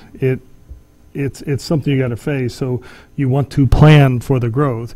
We could do it all by right and have it be massive impact on our infrastructure and complications, or we can try and plan as deliberately as possible to try and mitigate to the greatest degree possible the impact on the infrastructure. But I don't think that because we plan and have a concept that's what brings the growth down. So it's important to consider all these elements and factors in there. And certainly I think there's a lot of merit to the consideration of the items here. I just think that would be one element of clarity. The only other element I'd just highlight, since I've moved to Stafford twice now, and it wasn't that I came here and went, darn it, there are no jobs here, I'm now going to have to go north. I moved here with my job north because this is where I wanted to live. And I would submit that most every neighbor I know that has moved in all with that dynamic. They were already working up north, but this is where they chose to live. So I think we're just going to face a lot of that because of the range and breadth of what's in this geographic area. Mr. Chairman. Yes, please. I believe that Mr. Horning has presented what I think is a much-needed vision as a potential alternative to residential development around the airport. I think we've, as my boss used to say, we reserve the right to get smarter as we move along. The comp plan was developed, 5 years ago plus. Since that time, we've come up with a airport land use compatibility plan. I think that's going to help guide decisions in the future. That being said, the airport is clearly an asset, in my view, and I'll say the word sub-optimized asset. And I think whether it's this plan or some other plan about an alternative approach to the best utilization of this underutilized asset would be helpful to everybody, the board, the public, the development community, businesses. So I would almost take it a step further that this product that Mr. Horning has graciously put together could help further inform what I think is really needed here, and maybe it coincides with what the EDA is doing, and hopefully championed by the Board of Supervisors, which would be a strategic plan for the airport and its environs. I think it's sorely lacking. We, again, have this unique asset. It may not be where the airport wants it in terms of operations today, but our goal is to look long-term. Once it gets plowed over and there are houses there, that's going to be what it's going to be for whatever period of time. We'll lose the other opportunities that might occur. For better or worse, it's in the center of the county. To me, that makes sense. It's near the interstate and Route 1. At least the plan today was for there to be industrial and business uses around that area. I think there have been competing proposals to put residential development there, and we're further recommending even more residential in that area, which I don't often ascribe to the notion of the best and highest use, because that's something that is a collaborative view. But in this case, I think we really do have to look at what's the best use for that area. We can put houses anywhere in Stafford County, but there's not a lot of places that kind of mirror what we have at the airport. We talked about offline, individually amongst ourselves.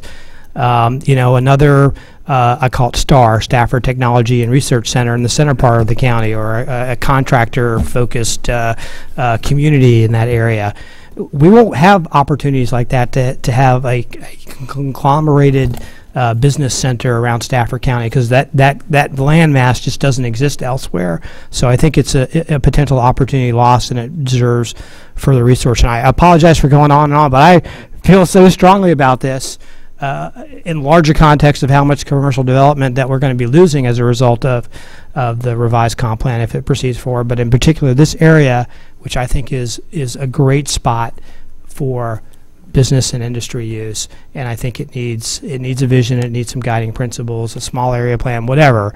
We just don't have that yet. And I think if folks saw what opportunities might exist, they might change their view of how that area should be developed in the future, and not for residential use, but potential for I'll call it business use. I'm not talking about retail use, I'm talking about business use. So I'll get off that soapbox. I do have some other thoughts about the comp plan that I hope to share with the committee, some tweaks that I think we might want to talk about before we proceed forward. Okay. But just in terms of Mr. Horning's proposal, I just wanted to address it. Mr. Chairman, I would just like to make a couple of brief comments. I certainly want to thank Mr. Hornig for the time and the energy and the effort that you put into coming up with the proposition for the proposal of a Stafford County Business Center.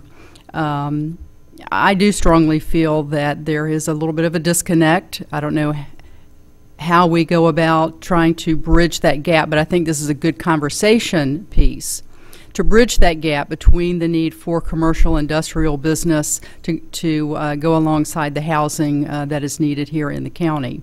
I do have some concerns, though, that because if we take a look at bringing more businesses here, bringing more industry here so that we can create jobs for those people who live here, I do strongly feel that those job opportunities will be for those people who will move into the county as well. Because I don't think that everyone that lives here will fit the profile for some of those jobs that will need to be filled. So I don't know that this will take care of our transportation issues. As a matter of fact, I think that if we had a business center in the center of the county, and then we have employees that live in Stafford, they're all going to segue over to, one area. So that will cause us to have to take a stronger look at our transportation issues and still work on resolving those. Not so sure that it will take care of school issues either, because as you have more businesses and you bring more people into the county, certainly they're going to bring children with them. But I do appreciate the opportunity to have this discussion and to analyze it, take a good look at it, because we definitely do need to figure out what is the best recipe for our county and how we can better utilize the airport that we have that's currently underutilized, and take a look at the tax basis and bring more balance to that. So thank you very much. Thank you. There are other comments on this aspect? I'm just going to make mine real short. Mr. Horning, thank you so much for this. I think this was long overdue, and I'm sorry I couldn't make you a presentation on Monday night, but I think this is a good concept, and I think this is what the county needs, but I really, really appreciate what you've done. Thank you. Thank you.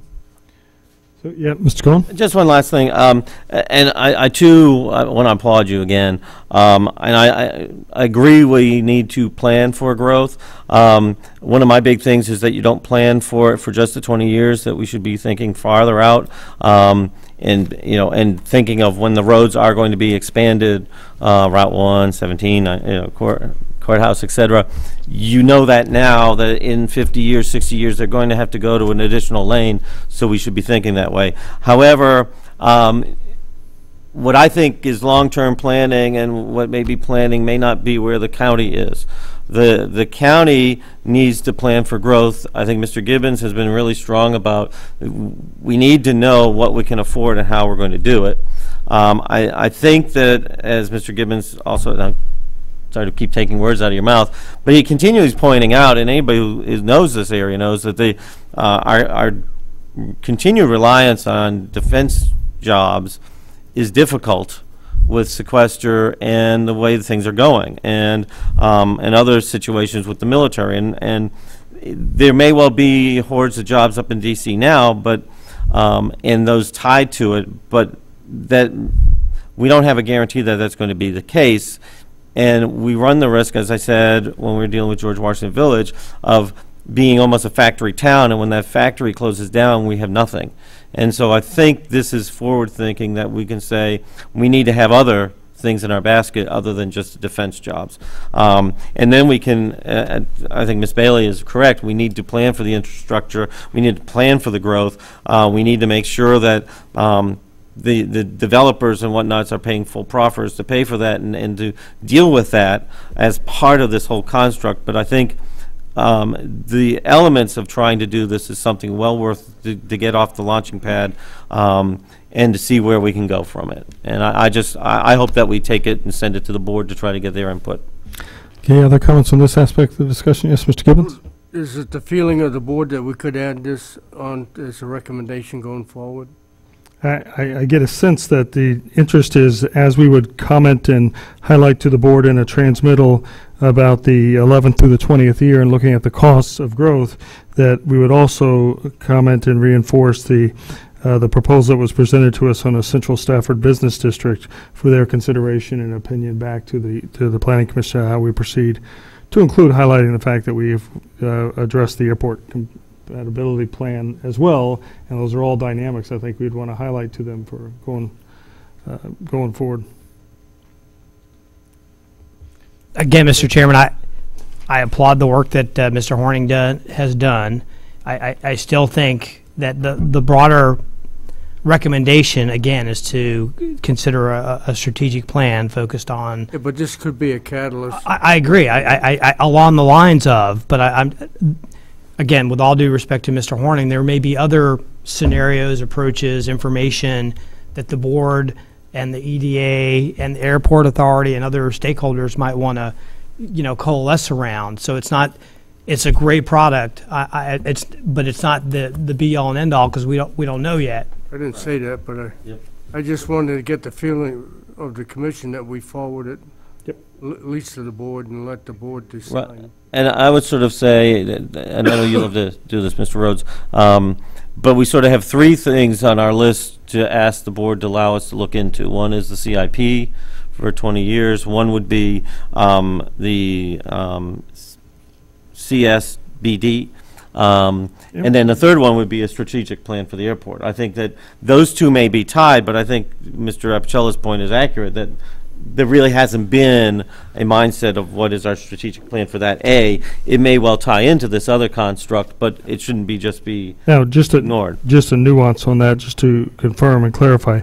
I don't know that it's specifically requesting that they refer all those items back to us independently to do, but it's to reinforce the need, the criticality of the need from a planning perspective to address those items and areas. The 11 through 20 year could be just an element that they work with Commissioner of Revenue and others and Planning Department to get those projections, so they have that visibility looking forward and the implications of that from that perspective. The airport plan, they could refer to others to do. Yeah, okay, got you. Thank you, Mr. Chairman. All right, and now there were, we've got more to do on this, but there were other items. I want to thank you. If you could please just so it's on the mic for all four people and Tom's mom that's watching. Yeah, I got turn them up. I want to thank y'all for this. I cut my teeth where you are. I began as a member of the Planning Commission, and and then when I got on the board, the county was in such financial disaster. I mean, really was. I don't know if you realize it, but back then in 1982, we were on the verge of being the first political jurisdiction in the Commonwealth of Virginia since the Civil War to have to declare bankruptcy, because of the sanitary districts were just totally insolvent. We had to go to the governor to get the bank to make an extension because they hadn't been paid and they were calling. I mean, it just goes on and on. This was sort of a whole growth out of this. And I just want to tell you, I appreciate that. And it's really not so much, it was mentioned about the airport. True, the board went decision on the airport in 1989. But the whole issue of what the county needs to do and go forward is basically what's pushing this. And I love the county here. I've been here for a long time, plan to die here. And I appreciate the work I appreciate the work that you've done, and I'm impressed with this body. I really am. I can't tell you. Bob and I go way back with the Planning Commission and everything else. In anticipation of you might doing something about this tonight, I brought 7 copies for the board members and an extra copy for the Economic Development Office of the proposal. So if you pass something on to him, they have the same copies you have. And once again, good night, and thank you so very much. Appreciate it. Take care. Okay, and Mr. Cohen, Mr. Appicello, you had mentioned you had some other items you wanted to raise? Yes, sir. So looking at our orange binder, I found some, I'll call them outliers or anomalies. So on page 19, this is kind of my personal view, but in terms of the preparation for the plan, I thought there was a great deal of information in our staff report that truly reflected the level of effort that went into at least the TGA that kind of fed this. That's really not captured here. So I don't think the public truly understands the amount of time and effort that went into this revision of the comp plan. And I would just ask that some consideration be given to really giving some greater specificity to the amount of work that went into this. Not just in terms of the subcommittee, but we've been talking about this for years. And I don't see it kind of reflected in the description here. I saw it in the staff report, but I didn't see it in 1.7. And somebody picking this up for the first time might think that there was sort of some de minimis effort to just kind of make minor tweaks. And I don't think that's the case. I mean, we talked about a lot of concepts and constructs, went back and forth with the board, got one set of guidance, got revised guidance, got a third set of revised guidance. I'm not saying we get to that level of specificity, but there was a lot of interaction back and forth, solicited input from the public, from the business community. I just don't feel like it fully captures the amount of effort that went into this. So that's kind of a broad comment. I don't have specific words here, but maybe the staff, if it winds up getting deferred, can think about, I mean, it doesn't change the policy, it just kind of gives some greater meat on how we got to where we are in revising this document. Okay. Sort of along those lines on page 111, it's where it talks about in 2012 the boss started this process, and after soliciting input from, I think we solicited input from the public. I don't see that word there. I think the public needs to be added before we talk about soliciting from members of the land development community, real estate, yada yada yada. So just those 2 words, the public.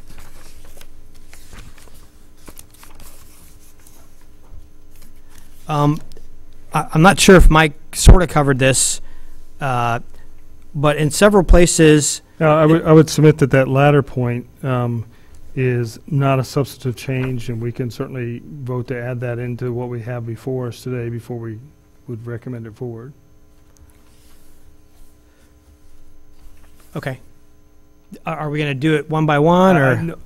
I don't... Usually that's preferred unless we can figure out how to capture them all and verbalize an emotion. So I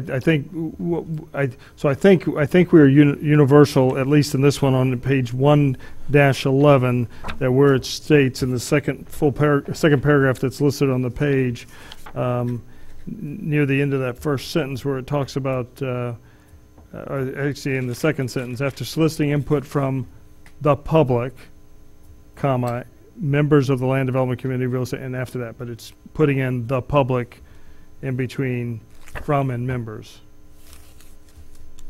Correct? Okay, so for the record, that's part of any motion we make on this thing here, right? Okay. Looking at pages 3.2 and 3.3, and Mike may have covered this, but it's not in the document that was put on the website, so I'm not sure if folks understand. We're picking one of these maps, not both of these maps, Figure 3.1 and Figure 3.1. So it's one or the other. It would be the second one because that's the new standard. I understand, but I'm just saying right now, without having it X'd out, it looks like there's two Figure 1s. And I found that in several places.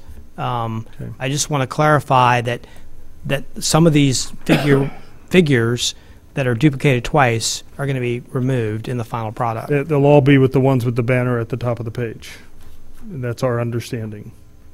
Yes, sir. And from a technical side, we had a problem trying to X out the right. map. Okay. Without so for electronically. For clarity, for the record, on the motion, whatever we would forward on this, it would be in cases where there are duplicate maps. It'll be the map that has the banner across the top of the page. That is the new standard for Stafford County. Or can you use the word replaced? Well, it says amended.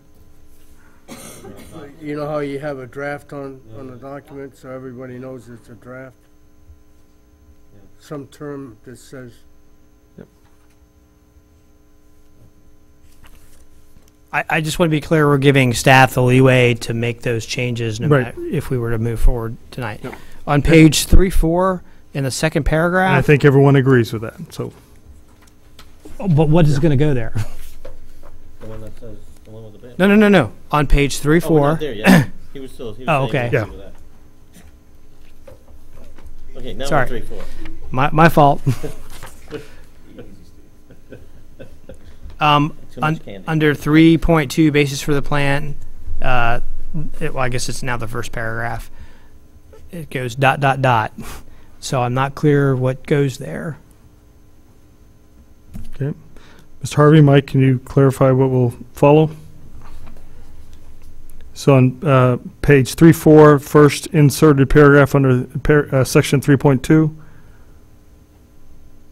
Paragraph ends with infrastructure and services and.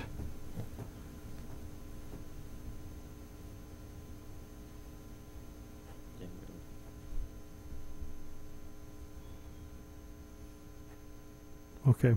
So any motion we would make on this is with the understanding that the staff will finish that section on talking about the basis of the plan. I would hope so. And we will give them latitude and have confidence in the staff to appropriately. Mr. Chairman, I would recommend that we just end the sentence at services. Okay. And you're comfortable with that then? Yes, sir. Okay. So it'll be with understanding that we're having a period after services. Okay.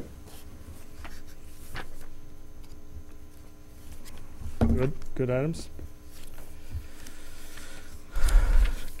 I somehow ended up with two page 315s. So on my first page 315, where it says targeted growth areas about after the first third of the document. You were lucky. That's my second 315. Okay.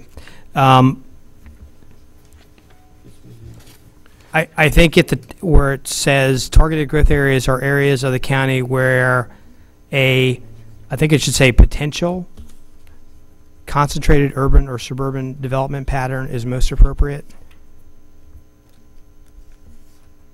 Because otherwise it implies it will happen, in my view.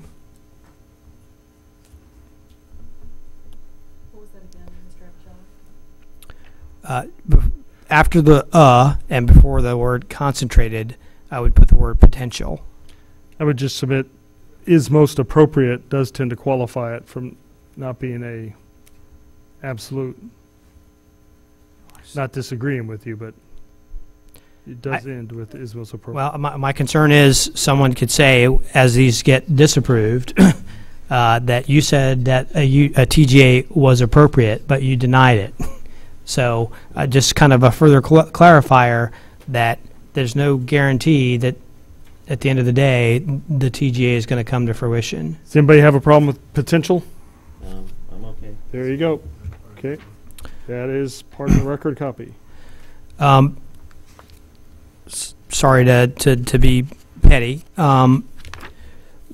where it says the suburban form of development should provide the same benefits as an urban development, but will have an appearance and form similar to the established suburban communities, only, I think it should say at somewhat higher density. I don't think suburban is intended to be at the same level of density as urban development. In fact, the policy says otherwise. Okay, so what was the word again? Only at somewhat higher density, or a word similar to somewhat for context. Any concern with that, Mr. Harvey and Mr. Zaraf? No, sir. Okay, we're going to call it somewhat instead of a. All right, on 315, on the narrative 315, not the map 315.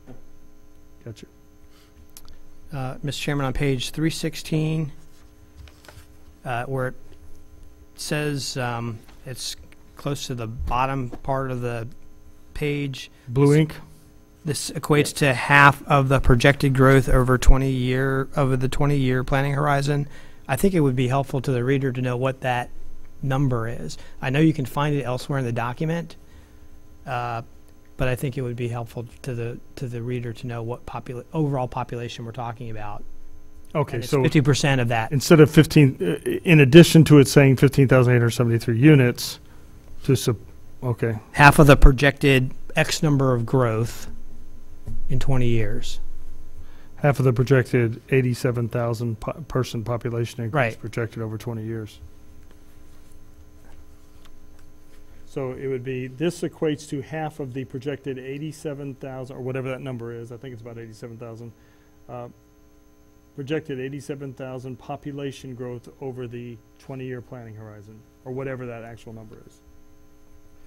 I think what it really needs to say is this provides half of the housing units for the 87 whatever. Yeah, well, it says 15,873,000 new residential units. And then it goes on to, that number equates to half of the projected 87,000 person growth. Yeah, it doesn't sound right to me, but I can live with that. Changing this to that number?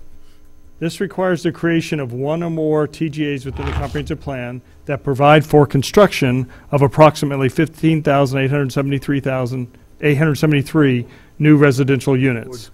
This equates to half of the projected 87,000 or whatever number is population growth. It's the equates part that doesn't sound quite right. This should support half of the projected 87,000 person population growth over the 20-year planning horizon. This should support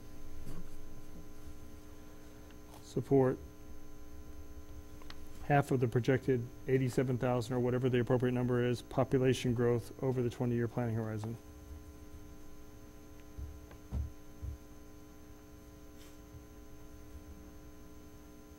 Is everybody okay with that? Okay, we're going to say they are. Okay,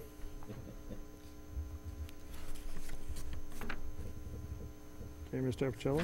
Okay, page 319, second paragraph. It says, if a TDR program is adopted, I believe we have finally adopted a TDR program. Where is it? What page? Page 319, second paragraph. Third sentence down. Okay.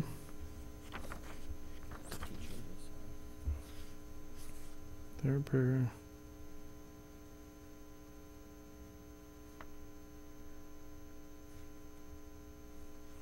I still don't see it.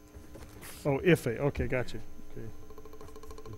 So, TGAs, development rights from properties outside the TGAs for the adopted TDR program or for the TDR program. Furthermore, up to an estimated 1,490 dwelling units could be made possible by transfer of development rights from properties outside the TGAs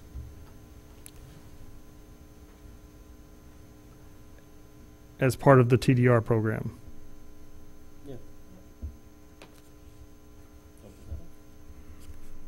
Is everybody okay with that? As part of the TDR program, period. Okay?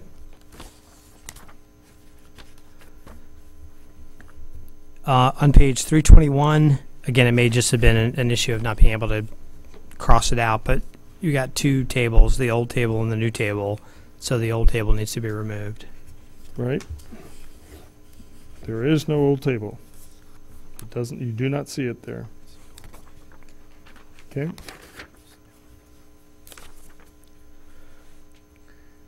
Right now, there's only one thing that we are not changing but we're understanding staff will if they get the opportunity, and that is the one on 1.7, which is a little greater clarity and fidelity on the preparation of the plan.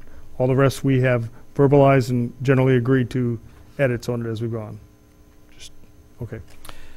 So this last point was, I want to say, a little controversial last time, and it'll probably be the same this time. 335. I'm on page, 334.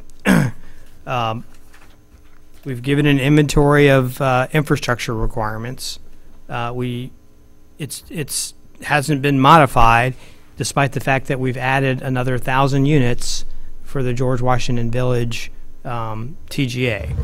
So saying that we only need still one elementary school and one middle school is a little disconcerting to me. I know your point was overall, we've kind of moved the chess pieces around, and that's true, but the bottom line number has still changed by about 1,000, 1,200 units across the county. I could argue that they're here.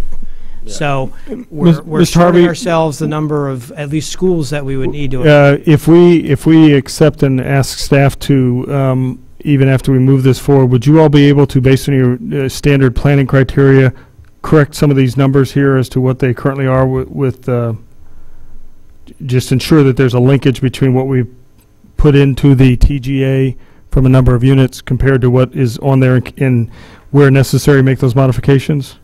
Mr. Chairman, we can do that if the commission wants to have the TGAs be self-contained. In the past, they weren't self-contained necessarily.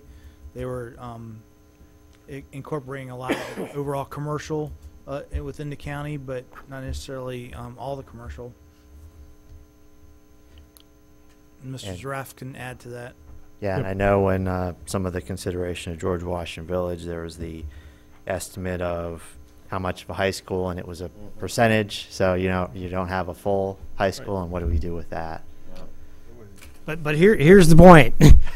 We were looking at a 3,000 unit subdivision. Okay, that number is 2,000 below the number we're at now, and at that number of 3,000, we needed 1.5 elementary schools. This is per the schools. So I consider them to be the expert. If we want them to, where we are identifying TGAs and we are identifying a number of units, and we want them to try and show the implications of that, as Mr. Harvey said, as a self-contained unit, we'd like to make sure they ensure the correlation of by your regular planning criteria, the correct numbers that are associated under here would be the request. And now, just to clarify, is it that we just want them to leave it the whole number, so until it gets to the next whole number, they put that number up there? I mean, by that math, this would come out to 2.25 elementary schools. I think we leave it. These are not perfected numbers, but just so they have clarity, I think you just leave it the whole numbers, wouldn't we? Yes, Mr. Chairman, I think that would be preferable. Also, I want to point out too, staff did not take liberal license with this from the standpoint of now the airport compatibility plan, which is not yet adopted but is in consideration, recommends there be no schools in this area. Right. So that would have, if that were adopted, that has other implication. This doesn't necessarily mean that just because you build 5,000 units in the George Washington, because part of the construct we had with the George Washington Village proposal is that school might be moved outside of George Washington Village. It's still, if we build to this number, we know that we need X number of schools. So right now, I've heard no objection, though, that part of our recommendation on this would include asking staff to ensure the correlation between the projected numbers of units to be by their planning numbers, updating the numbers that are listed below it on these sections for the TGAs. Right. Okay. So Mr. Chairman, if I can please get clarification.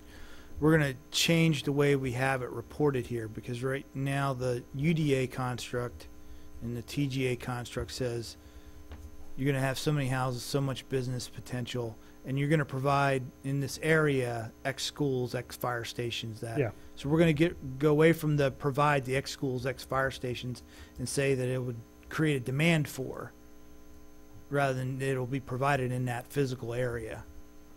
I think. Yeah, that's not what I'm saying. Okay. The issue of where it gets cited will have to be addressed. So if it falls under the airport zone. He just said it creates a demand for. He didn't say where it was cited. Well, I think the way I heard it, though, was that we're somehow absolving the developer of some responsibility to help offset the cost. That's not what I'm suggesting. The bottom line of what I'm suggesting is these numbers have changed. The numbers of residential units have changed. I'm sorry to belabor the point, but the amount of infrastructure has not changed. And in this case, it is a significant change. So it's not reflective of the change that occurred in residential units. And I'm sorry to also belabor this point, but I feel like I have to. I didn't get a chance to finish it. We had a very concrete proposal by an applicant. We ran that by the schools. They told us what those numbers of units would result in terms of infrastructure requirements. And what I'm saying is what we have here, what we have in the original, still doesn't comport with the requirement. So for 3,000, one more time, I'm sorry, I feel like I have to say this because it's very important, at least from my vantage point.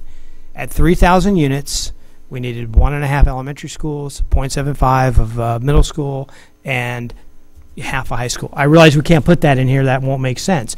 But I'm saying we're still, in the original version, we're smarter today than we were 5 years ago. We undercut the amount of infrastructure we need. And so maybe you're saying under the new construct they would completely revisit how many schools we would need. And I'm suggesting that's exactly what we need to do. Because we know that 5,000 is going to be way more. I'm not sure what you're fighting for, because I think we all agreed that we need to update the numbers to reflect. I just think they need to be accurate as we can get it. I don't think anybody's asking for them to be inaccurate. I mean, I'm not sure. What I'm trying to say is before they weren't accurate. I don't know that they weren't. 3,000 unit, if it wasn't a whole number, I don't know that by our planning criteria at the time we did it before, that it wasn't 1.8. Now, if we wanted to put 0.8 elementary schools, that's certainly inaccurate then by saying 1. But I don't know that the 1 was necessarily wrong. But now that we've added another almost 1,000 units to it, and now that we have a little bit of update on some of the school student numbers, if it gets above 2, it should certainly say 2. I agree. Okay, I just want to make sure we're on the same page there. Yeah, I think that's what we're trying to do. But that said, then Mr. Harvey was trying to make sure he gets the context right as we are giving them the direction to please make sure to correlate those numbers based on our current planning criteria to the facility needs. And now there was a little different question. It wasn't going back to challenging doing that, but a little different question, making sure he gets the context right for how he represents it. Yes, so Mr. Chairman, just for me to understand, is that the current plan doesn't necessarily have self-contained UDAs or self-contained growth TGAs. So it doesn't necessarily in the current plan identify that you're going to need all the public facilities built in that TGA to serve that area. It says in this area we think we want a 500-acre park, or we want 2 schools, or we want a fire station. It doesn't necessarily. It's not a specific calculation of the population generated by that area in the existing comp plan. Yes. So do we still want to have those locational items identified that at minimum we like to see these types of public facilities here in this quantity, but we know that it's going to generate the need for that plus? Is that how we want to report it? I think what I'm hearing is a desire to have our representation of what we'd like to see there be what is the demand that's generated by the population increase of the for TGA. them to be self-contained then. So that what we say we'd like to see there be based on that perspective of what the increased population would require or would drive. Thank you. facilities. That helps. Well, and just to, not to muddy, but I think the concern was that the one that came in, they kept saying, well, your plan says one elementary, that's all we have to do.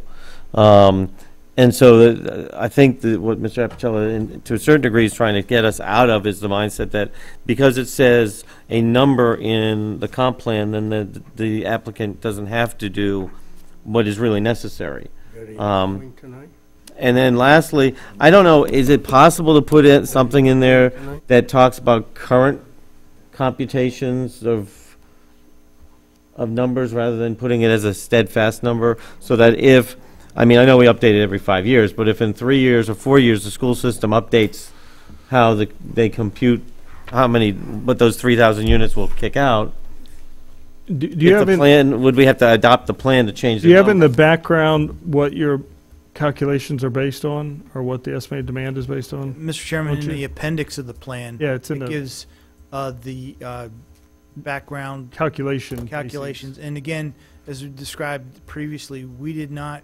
change the methodology because our profit guidelines has not been updated. So we've used the countywide numbers rather than the new student numbers.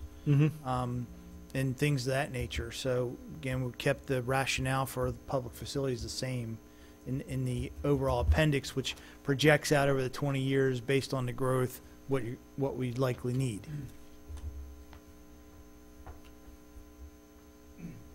I guess I wonder if it would be helpful to the Board of Supervisors, I'll give them a chance to make the final call about the portions thereof. Because if it's 1.9 versus 1.1, I mean that's important to know the difference, and I think that might again help everybody to just go down to the lowest common denominator.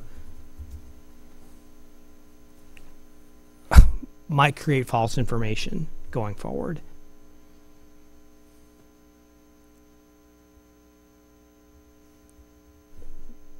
Just as a starting point, they can decide they want to, take 1.9 and move it to 2, or take 1.1 and move it to 1. I just think it's important information.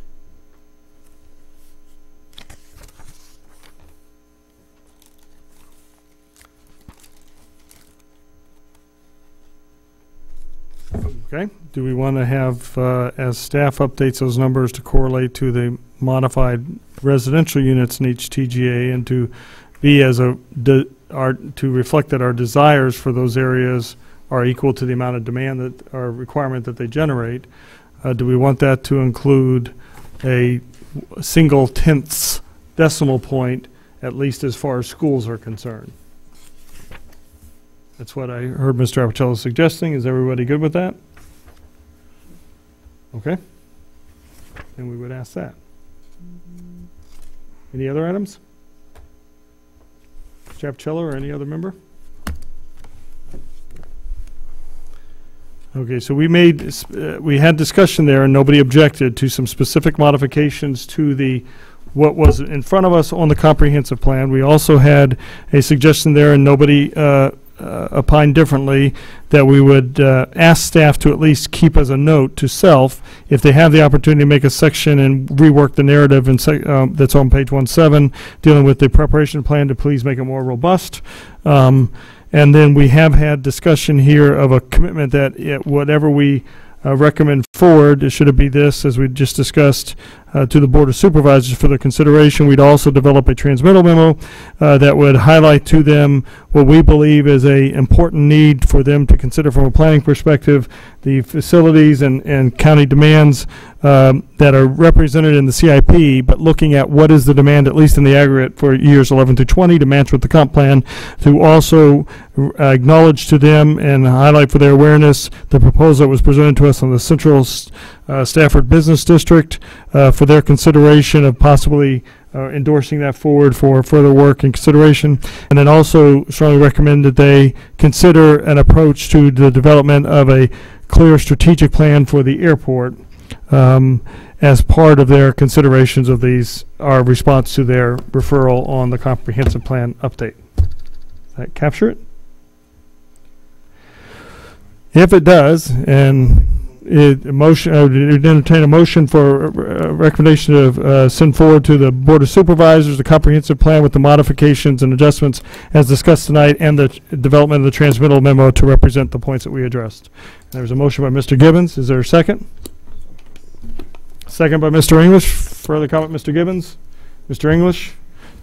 Other members? Mr. Chairman, first of all, again, I want to applaud the subcommittee. I think they did a fantastic job, especially given the limited amount of time and the parameters that the charter that they were given. I just have a couple points I feel like I need to make. I wish the Board of Supervisors had given us a much broader mandate and more time. I think this is a fairly important effort, and while we talked about TGAs for a long time, the overall comp plan, we didn't really have a lot of time to deal with it. Again, the subcommittee did yeoman's work in trying to meet the guidelines that the Board of Supervisors provided, but I think there was another way to do this, a more robust way to do it. We weren't given that opportunity. I do have a couple of concerns. Based on the airport land use compatibility guidelines and actual conditions on the ground, including environmental conditions, and two proposals that have been in front of us, what gets put on paper may not necessarily bear out in reality, and I'm concerned that it sets some false expectations going forward, because these numbers, in my view, can't always be realized. No matter how hard somebody works to achieve those numbers, again, the circumstances on the ground might not allow it. We had something in front of us today, a small CUP that dealt with the Southern Gateway. The Southern Gateway, as far as I can see, is not going to accommodate the numbers that we've put there, and at least not for the 20-year horizon probably that we're talking about. And I'm just concerned, again, that you can put something on paper, you can try to plan for it, but if you're planning based on unrealistic information, you're not really achieving a whole lot, and I'm concerned about it. Along the lines of the Central Business District that was recommended by Mr. Horning, again, I am very, very concerned about the reduction of commercial square footage by 50%, going from 20 million square feet to 10 million square feet, not just because of the lost opportunity, but because of the lost revenue associated with that. If we're going to try to balance the tax burden on the residents of Stafford County, we need to increase the commercial tax base, and I think we've But just to clarify, that doesn't mean business can't come into Stafford County if you had over 11 million square feet.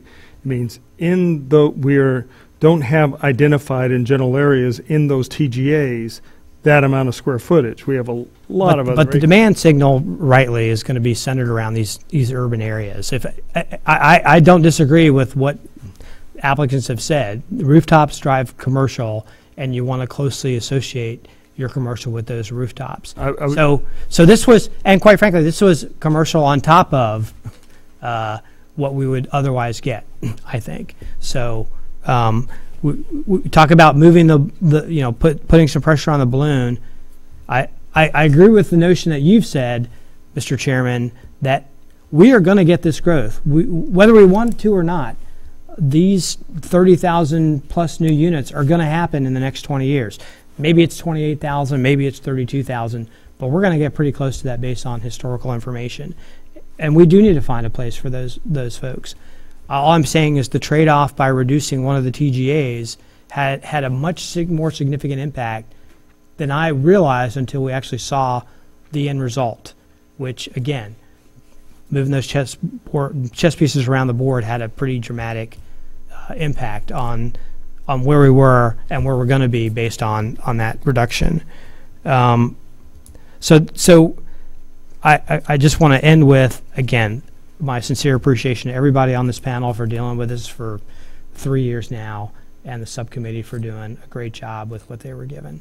Thank you, Mr. Chairman. Thank you. Other members? Just real quickly, Go more. we could get music at like the Academy Awards. I'll just thank staff. Quite honestly, I think staff did an awesome job, an amazing job with doing all this and putting everything together. And so you keep thanking.